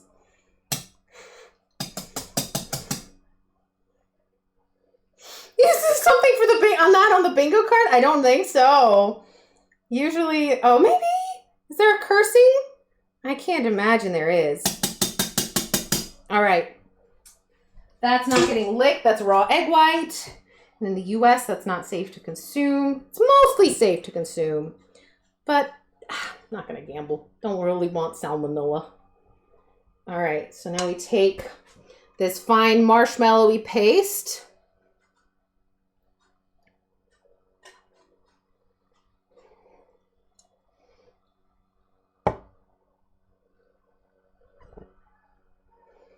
We scoop it gently.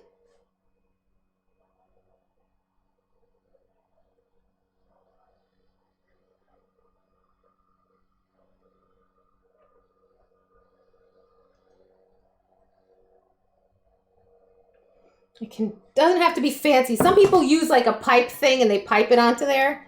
We're not doing that. It's going into the oven like this, and hopefully when it comes out of the oven, it also looks like this. Yeah, here we go.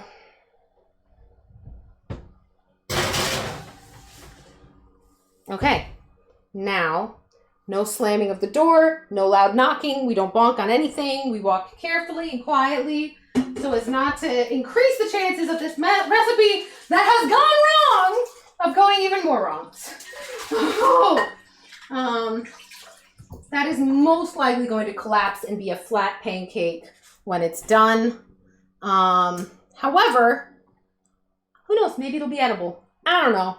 Worst case scenario, it was a waste. I have at least tried to save it. I don't know what else I can do. That's all I can do at the moment. All right, so we have a cake here. Look at this cake. See how it's like slightly brown on the side? So what we are going to do, because we want this cake to reach kind of room temperature before we cut it. Hairball. Before we cut it. And it's pretty warm right now. We also don't want to unlatch the side of this. We want it to cool in the tin. So what I'm going to do is, because the oven is so hot right now, I'm going to put this right here. I'm going to tidy up my space a bit, but the cake is just going to sit kind of right here by the fan. Perfect. To cool. I'm going to start cleaning up a little. And so the way that you prepare this cake, because I'm likely not going to be able to do that on stream or have the video set up to do it, because I'm going to be doing that tomorrow after stream, most likely, or tonight after D&D. There's also a chance I might do this tonight after D&D so it can soak overnight and be delicious, which would actually be perfect. That's what I was planning to do. I don't know why I said the other thing. I don't know. I'm gonna have a sip of water. I'm sweating.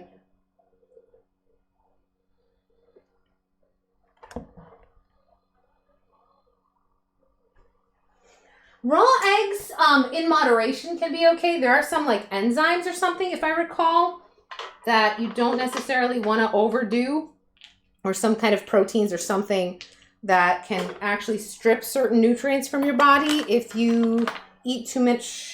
Raw egg white? I think it might be raw egg white in particular.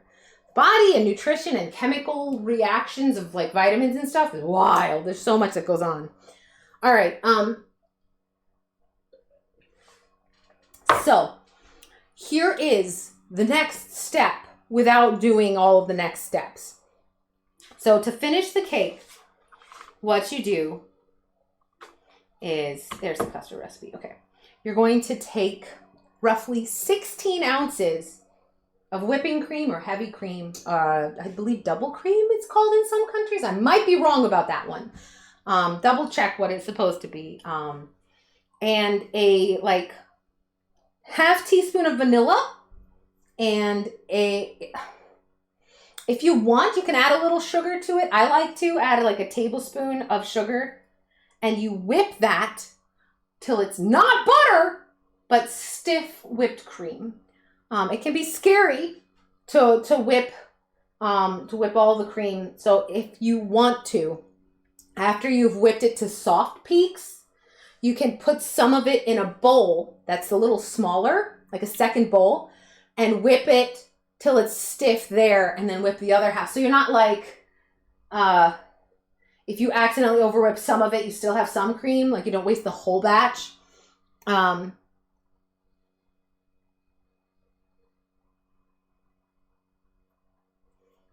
Lion certified eggs. We have, oh, that's awesome, Tiny Meows. Lion eggs. That does sound cool. So you're going to take that cream, whip it, and you're actually going to need 2 bowls anyways. So that's great. Oh, Frosty! Take the cake out and start again. Yeah, let's just dump this one in the garbage. Let's go again for Frosty. But you're going to want 2 bowls. One with the whipped cream, one with the custard. And you're going to, this is how I do it. The custard is it's usually in the cooking pot still, if I'm honest. But I have the little hand blender so I can just use it in there. You're going to take about a third of the custard and put it into the bowl with the whipped cream. And then you're going to take about a third of the whipped cream, maybe a little more, closer to a half, a generous third of the whipped cream, and put that in with the custard. And then using the egg beater, sort of, using this kind of a thingamajig, using a whisk type attachment, mix them together. mix the one heavily custard whipped cream and then the heavily whipped creamed custard.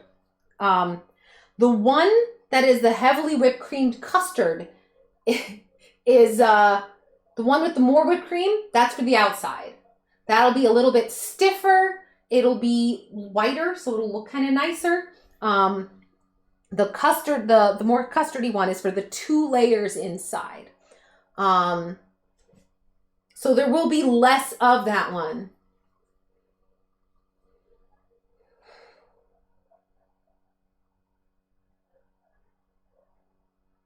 Oh, you both made cake. That's awesome. Licking the bowls. None of the bowls are getting licked here because of raw eggs. In the US, you can't trust them as much as you can.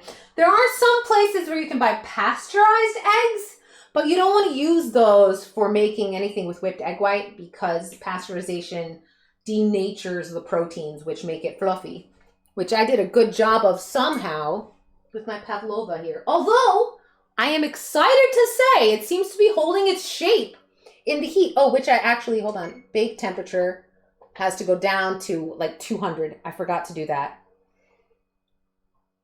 Is it 200? Yeah. So you drop the temperature almost immediately. I forgot for 10 minutes. It's probably fine. No, what? Why'd you go back up to 350? Oh, I forgot. I have to hit start, not, okay. I'm good at this. Oh, I forgot how to use my own oven. I don't, almost everything bakes at 350. I don't change the oven temperature very often. Oh my gosh. Ooh, that does sound really good, Frosty. Wow. The custard bowl was cleaned by me. I cleaned the utensils for it at least. I'll let Rabbit lick the bowl, more than likely. Okay, so let me go over, like I said, I'm going to be ending the stream shortly here. I'm going to go over how to finish the cake. So you've got your bowl of custard with some whipped cream in it and your bowl of whipped cream with some custard in it. There should be a decent amount more of the whipped cream, lighter colored version. There should be more of it. Now, what you're going to do once the cake has cooled to room temperature and you're about to do all of this stuff, you get out your mandarin oranges. Here's your mandarin orange can. You're not going to drain the liquid into the sink. You're going to save that liquid. And you're going to use it with a 1/3 cup of the juice per layer of the cake. So you're going to take a knife, much like this one, or a bread knife, and you're going to cut this way on the cake. If you're worried about cutting it wrong, there's a couple of tricks you can use. If you if you have a cup measure that's got a flat bottom like this, you can hold the knife and the cup measure on a spot and kind of rotate the cake around to score an edge, and then try to follow that with the knife.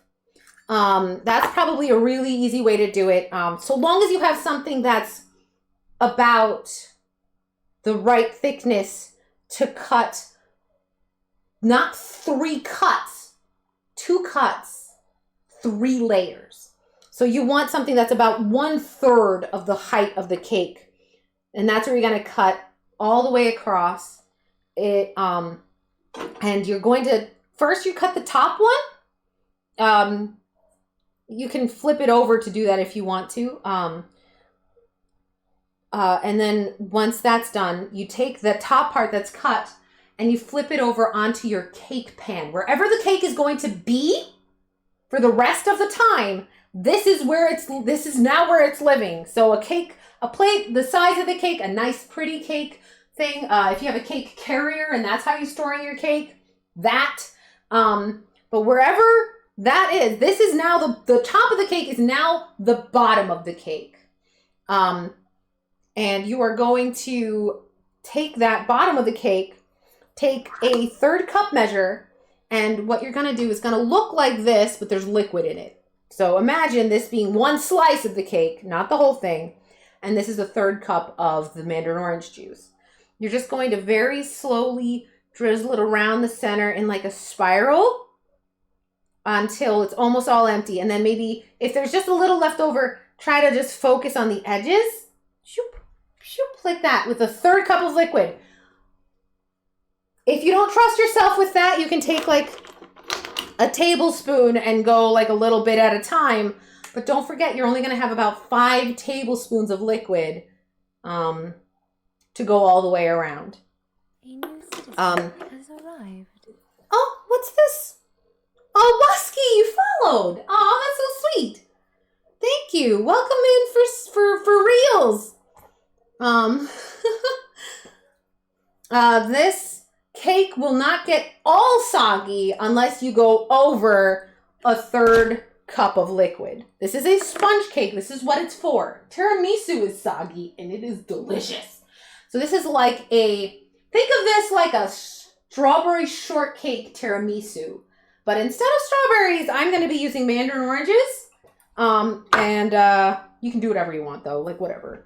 You can definitely make variations of this cake. This is the way my family makes it. This is the tradition. We use the mandarin orange juice, mandarin oranges, and then we top it with whatever, if it's summer, like now, it's going to get topped with edible flowers from the garden. I have some, not a lot, but I have some. And it's going to get topped with fruit, usually strawberries. If you don't want to do mandarin oranges, an alternative is actually strawberries and making lemonade to fill the slices with. Have like a strawberry and lemonade cake. So for the lemonade, you'd probably want like half a lemon, a tablespoon or 2 of sugar, and then the rest water. I don't know how strong you want your lemonade, but a liquid. You could totally do a rum cake with this of sorts. Not an actual traditional like Jamaican rum cake. I think they're Jamaican. Oh my God, I don't know what I'm talking about. But anyhow, so you soak that one layer. It's now on the cake pan, right? You soak it after you move it because the liquid will soften the cake. Then you take the mandarin oranges, or in the other case, the strawberries, and you cover the whole surface. You boop, boop, boop, boop, boop, boop, boop, boop. You fill a layer of the cake with the fruit of your choice. Then you take roughly half of that heavily custard whipped cream, and you put that in the cake. It should be like a cup and a half, maybe, of filling in here. Then you have the second slice of the cake that you've cut this way. You flip that on top of it. Place it, you can wiggle it around a little till it's perfectly stacked up. You soak it again with a third cup of mandarin orange juice. You put the fruit on top, and then you cover it with the other half of the custard. Leave a tiny bit in the bowl as your crumb layer if you want the cake to look really nice, which you don't have to. You can just eat it however you want. So then you have the bottom layer, which you have to separate from the tin. This isn't too hot. From the bottom of the pan, like that shape there. So that can be a little tricky. You may need to use like a rubber spatula to kind of ease the cake off without breaking it. No, Chozilla, I'll have to post images in Discord when it's done, and it'll probably be done at like midnight tonight. So, probably no. I'm going to be doing all of the stuff I'm explaining late tonight. You can, if you want, you can just wait. If you want, you can wait till you see the pictures. I might try to record it depending on if Rabbit lets me leave the setup up or not, which I don't think he will because we'll have people in the kitchen. It'll be a mess. But,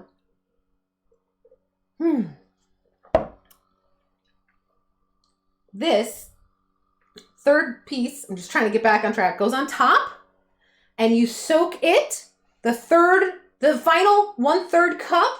Cakes are usually sweet, just like everyone in chat. Aw, Simic, I love you. Hello.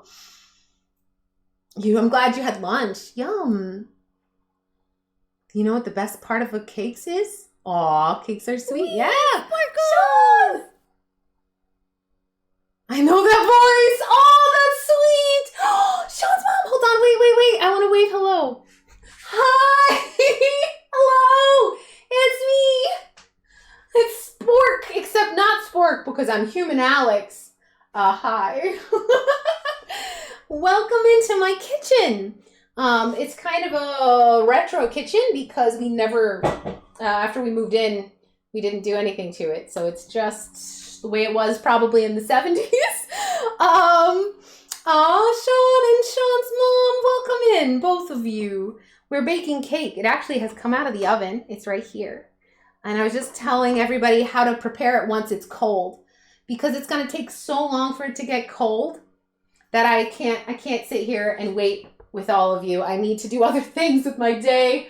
It's already almost 3 o'clock. But I will try to, at the very least, take some pictures for a tutorial of how to finish the cake. So if you want to wait for like tomorrow morning to decorate your cake and to finish it, if you baked along, which I don't know if anyone even did, but if you did, more instructions will be in the Discord.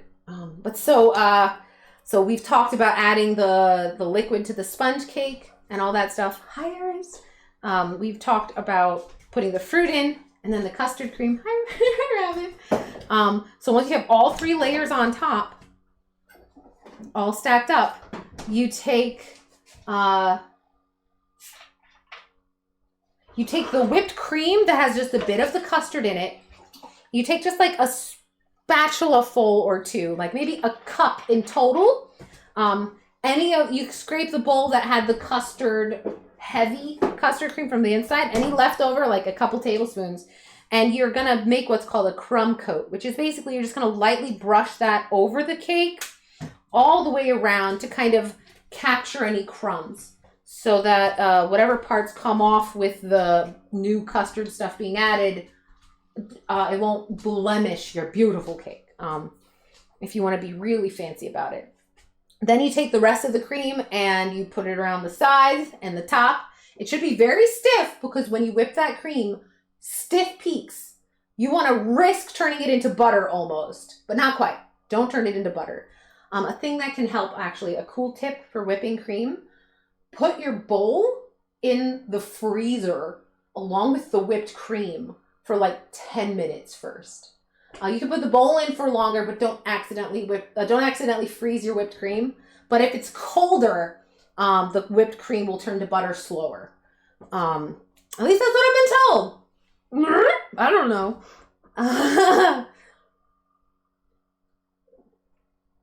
You are occasionally spicy, tiny meows. You are. All of you. The community can be a little spicy. You bully me sometimes. So once you have the whipped cream on top and on the outside with a little bit of custard in it, decorate however you want to decorate. Slice up whatever fresh fruit you think would go well with whatever's inside of it, right? Or edible flowers. Or if you want to, you could even like get like regular cake decorating stuff. At that point, you live your best creative life. My family likes to put fresh fruits and edible flowers on theirs. Oh, Elkin! I'm doing all right, yeah. My mental health break worked wonders. And as much as I don't really want to get any older, I'm pretty fine with not having my body start breaking down and doing like old people things. I can't stop the wheel of time, so I might as well ride it like a freaking Ferris wheel. Let's go. So yeah, I'm just trying to embrace my my struggles where I need to. Did I say hi to Violet? I saw Violet come in, and I think I didn't say hi to them. Oh, the custard took forever for you? How did it turn out though, Mija? Was it smooth? Or did you get lumpy custard?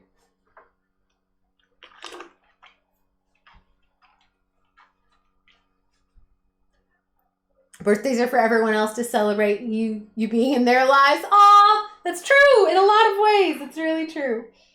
But yeah, that's the cake. And if this pavlova, let me take a peek at it again. Oh, I left the light on and then I turned it off. Oh my God, it hasn't collapsed and died. I am in shock. Okay. Heck yeah. Pavlova might actually happen. Wow. Lady Mug, thank you for the raid. I'll do a little dance, do a little dance for Lady Mug. Hi. I don't know what to do. Hi there. Thank you for the raid. Thank you for thinking of me at the end of your stream. We're just talking about the last finishing touches on the cake and the pavlova.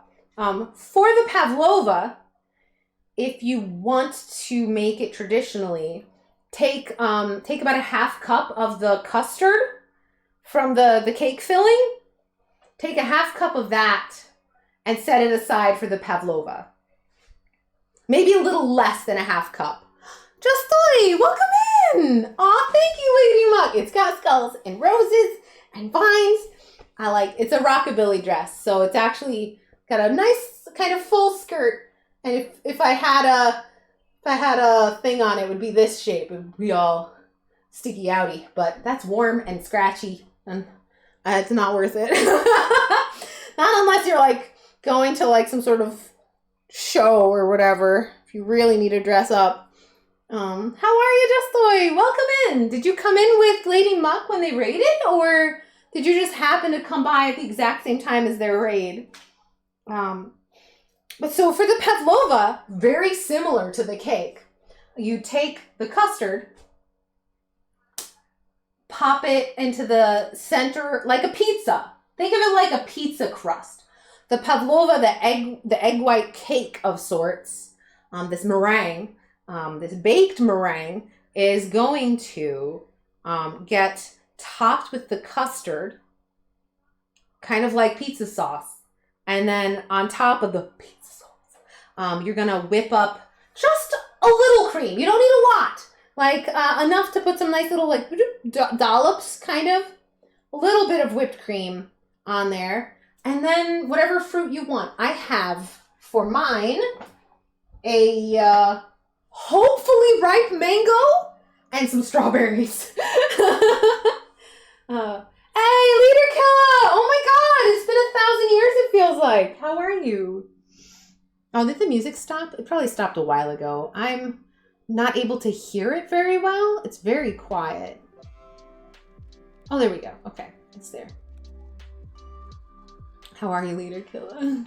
Oh, scrolling. Why did I... Okay, touchpad confused my brain. I tried to scroll down and it scrolled up.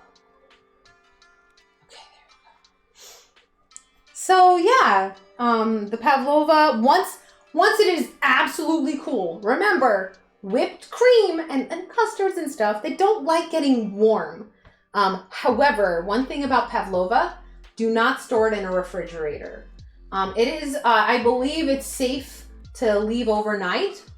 Like you can have it the next day, but pavlova in the refrigerator means drastic temperature difference when it comes out, which will mean condensation. So water will actually get drawn and attracted to the pavlova, and your crunchy, delicious meringue outside of the pavlova will suddenly be far less crunchy, and it's sad. It's sad. And since it doesn't need to be refrigerated as is, you can make the pavlova, like if you made the pavlova today, you could put it in seal it in a bag or what have you, wrap it in saran wrap to protect it however you want, that kind of thing. But you do want it sealed. You don't want it to absorb the moisture from the air either. So you want it to be sealed. Hi, Pandemic! Hello! Aw, thanks, Leader Killa. I'm sorry to hear you're just doing okay. But also, I'm glad you're doing okay. That is a better than bad kind of spot. So make sure you try to create a little space to figure out how in your head to make whatever your situation is as survivable as possible and find those little joys where you can. It is too hot out. You are so right, Pandemic. And I'm baking because I'm a stubborn idiot. It's my birthday week and I absolutely had to make cake. I've got to give it to my D&D friends. Oh my gosh, Clem, you've been here for so long. Don't feel bad. Yes, go and do the things you gotta do. Aw, thank you, Pandemic. Yeah, I'm turning a year older.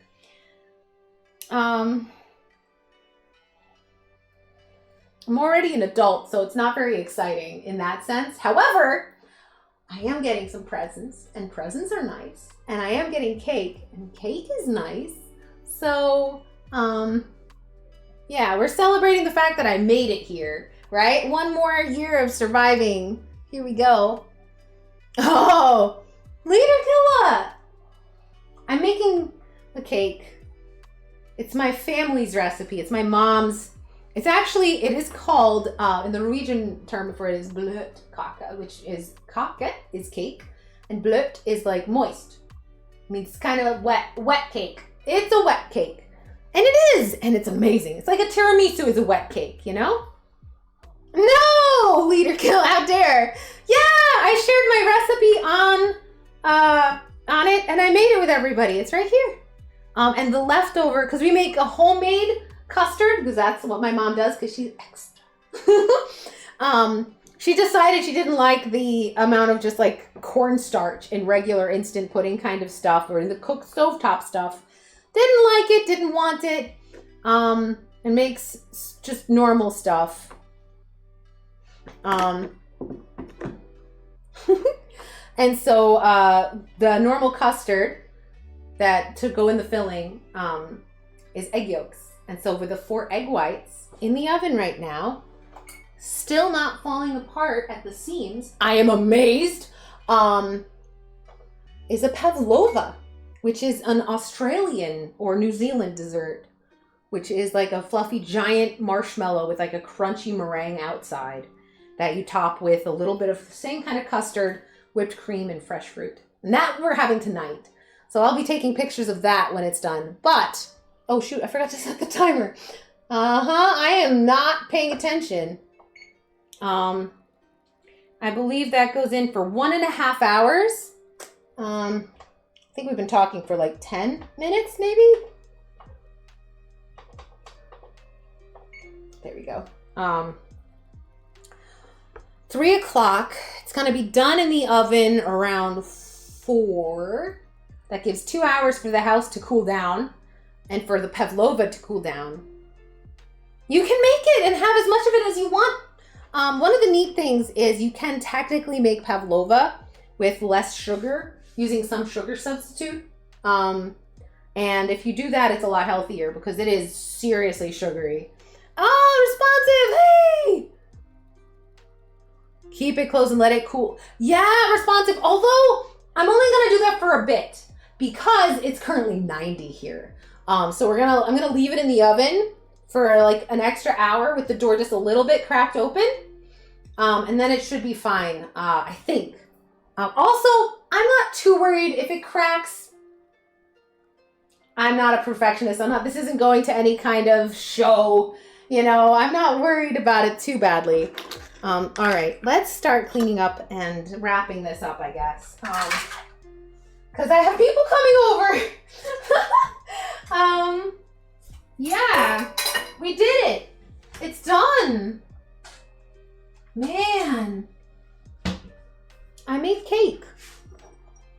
Skill issue? Oh, thanks, responsible. I kind of agree. What is 90 degrees Fahrenheit in centigrade? It's hot. It is very hot. The answer is yes. So what I'm going to be doing personally, I am going to be doing to the pavlova. I'm going to be adding some lemon to my custard. I'm going to add lemon juice and lemon zest. Zest of half a lemon and the rest of the lemon juice from that half a lemon. And I'm going to use that in the custard that I'm going to put on the pavlova. And then I'm going to top it with strawberries and mango. I think that'll be really yummy. And that's just a pre-gaming the birthday cakes. The birthday cake's happening tomorrow. Bløtkake is best made the night before or the day before. All right, all of you mess. What are you doing here? What do we got?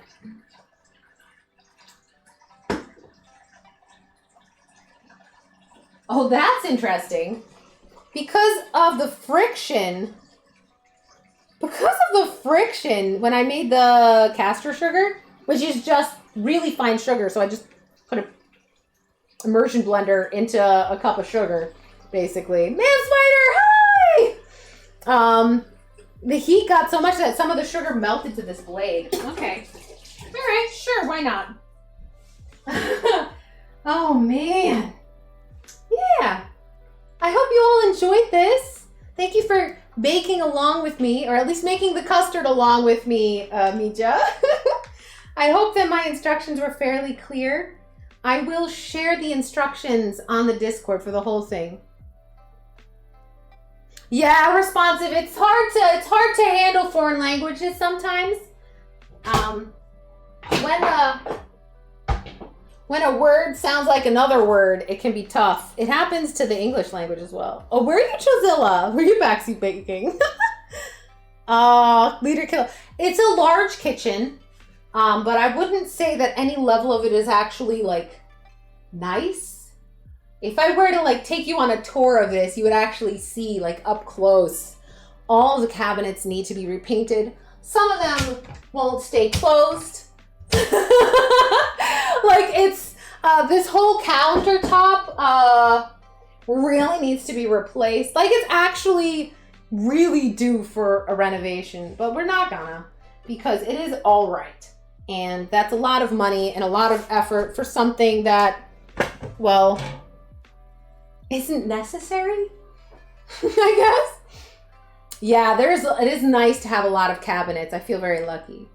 Yeah, Creditor, the instructions will probably help. And then you can look, you can see how I made it. And then when you read the instructions, you'll understand a lot of like what's happening. You'll have visuals to kind of go along with the instructions.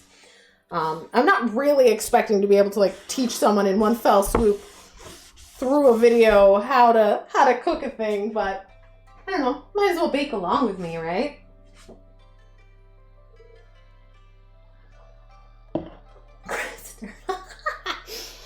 Why is it popping open? No. Yeah, whatever. You can probably figure it out and fix a lot of it. Like, but that's what it needs. It just needs to be kind of gone over and fixed. Some of the cabinet doors are actually legitimately warped. Like, they don't close on the bottom, but they close on the top kind of dealios. But it's all right. Oh, yeah. From a Norwegian school kid. It's just literally 70s aesthetic, I'm pretty sure. There's floral wallpaper. Oh, don't like it. There's floral wallpaper all over here, and this blue tile is like a half wall everywhere. And it's not even real tile. It's like fake garbage. I hate it. I hate all of it. But it's fine. Hey, I'm not spending thousands of dollars just to have a nice kitchen. Especially since while I do love baking and cooking, I don't do a ton of it. It's not like I'm in here every single day making 3 meals. Like, in any way where I'm spending a ton of time in the kitchen. I keep my flour in the freezer. Why, you might ask? Because, as unappealing as flour might seem to our palate, there are some little crawly bugs that actually really don't mind flour. And you don't want them to be in your flour. That's yucky. So I keep it in the freezer. Boom. Oh, that's another thing. So one of the things I kind of treated myself to, my silly purchase last time we went to get stuff for cake, is this big, it's got a faucet on it. And this is, I'm gonna make a big batch of iced tea for everybody today and tomorrow. So I'm gonna get started on that right now, because it's gonna need some time to cool, actually. Monkey, it's going well. The cake is done. It came out very successfully. Everything has been a very great, resounding success. The only thing that is questionable is the pavlova. But it's looking all right. It didn't whip stiff enough. So I don't know what it's going to actually turn into. I have a feeling that it's going to be a thin, crispy crust and then a flat, solid, like baked marshmallow goop on the bottom with like a big air gap in the middle.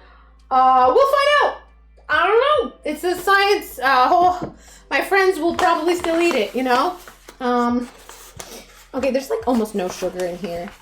We don't drink stuff with sugar in it, but our friends do. So, yeah, this little sugar pouring thingy here. I'm just gonna refill it. Might as well, with the last of the sugar.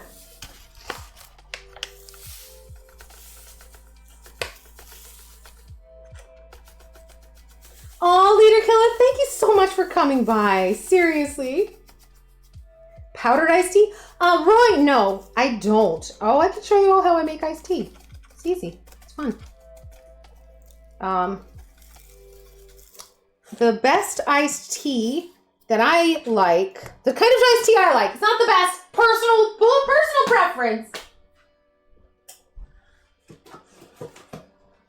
This one right here. I'll show you a better image. Tangerine Orange Zinger. It's an herbal tea. It's caffeine free. And I love it so much. It's so good. So to make iced tea, it's really easy. Boil about a cup of water. 1 cup of water.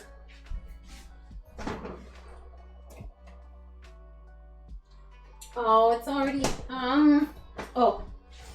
Then you can put a little sugar in the bottom of it, like this. Just a little bit. I just lightly sweetened. I usually use stevia. A little bit of sugar in the bottom.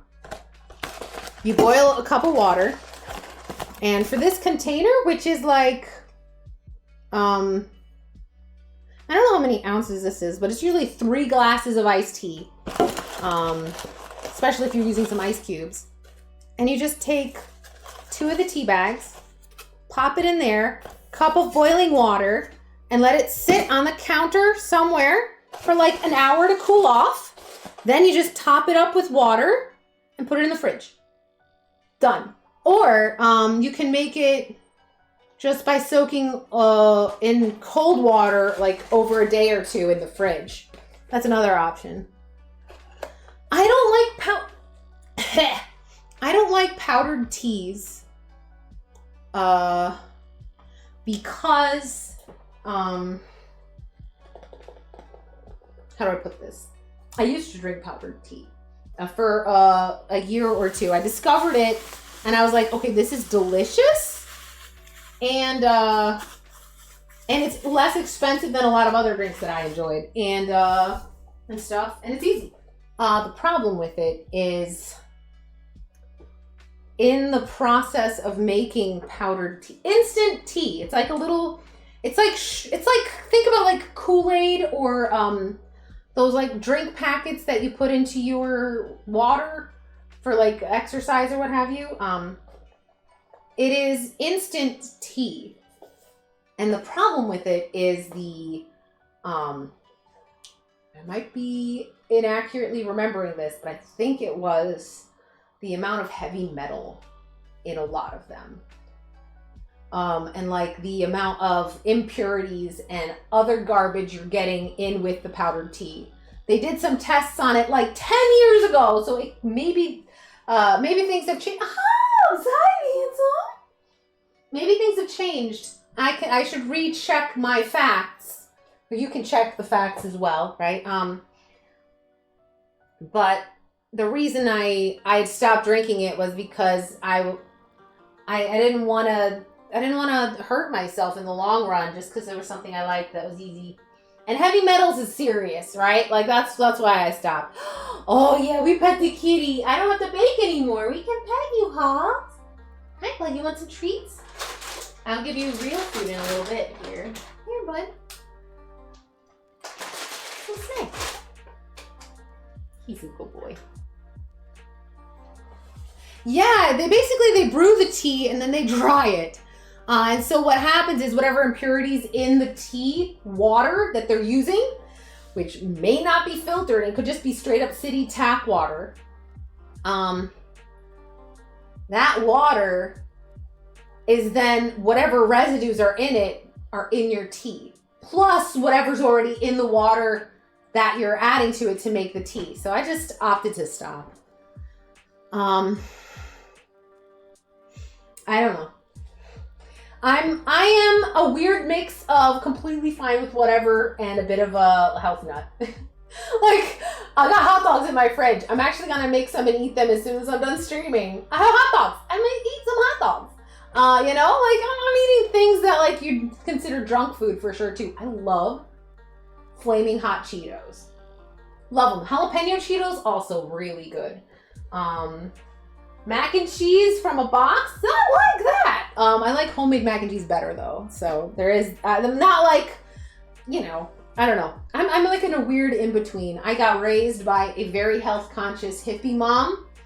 And then I married like the world's pickiest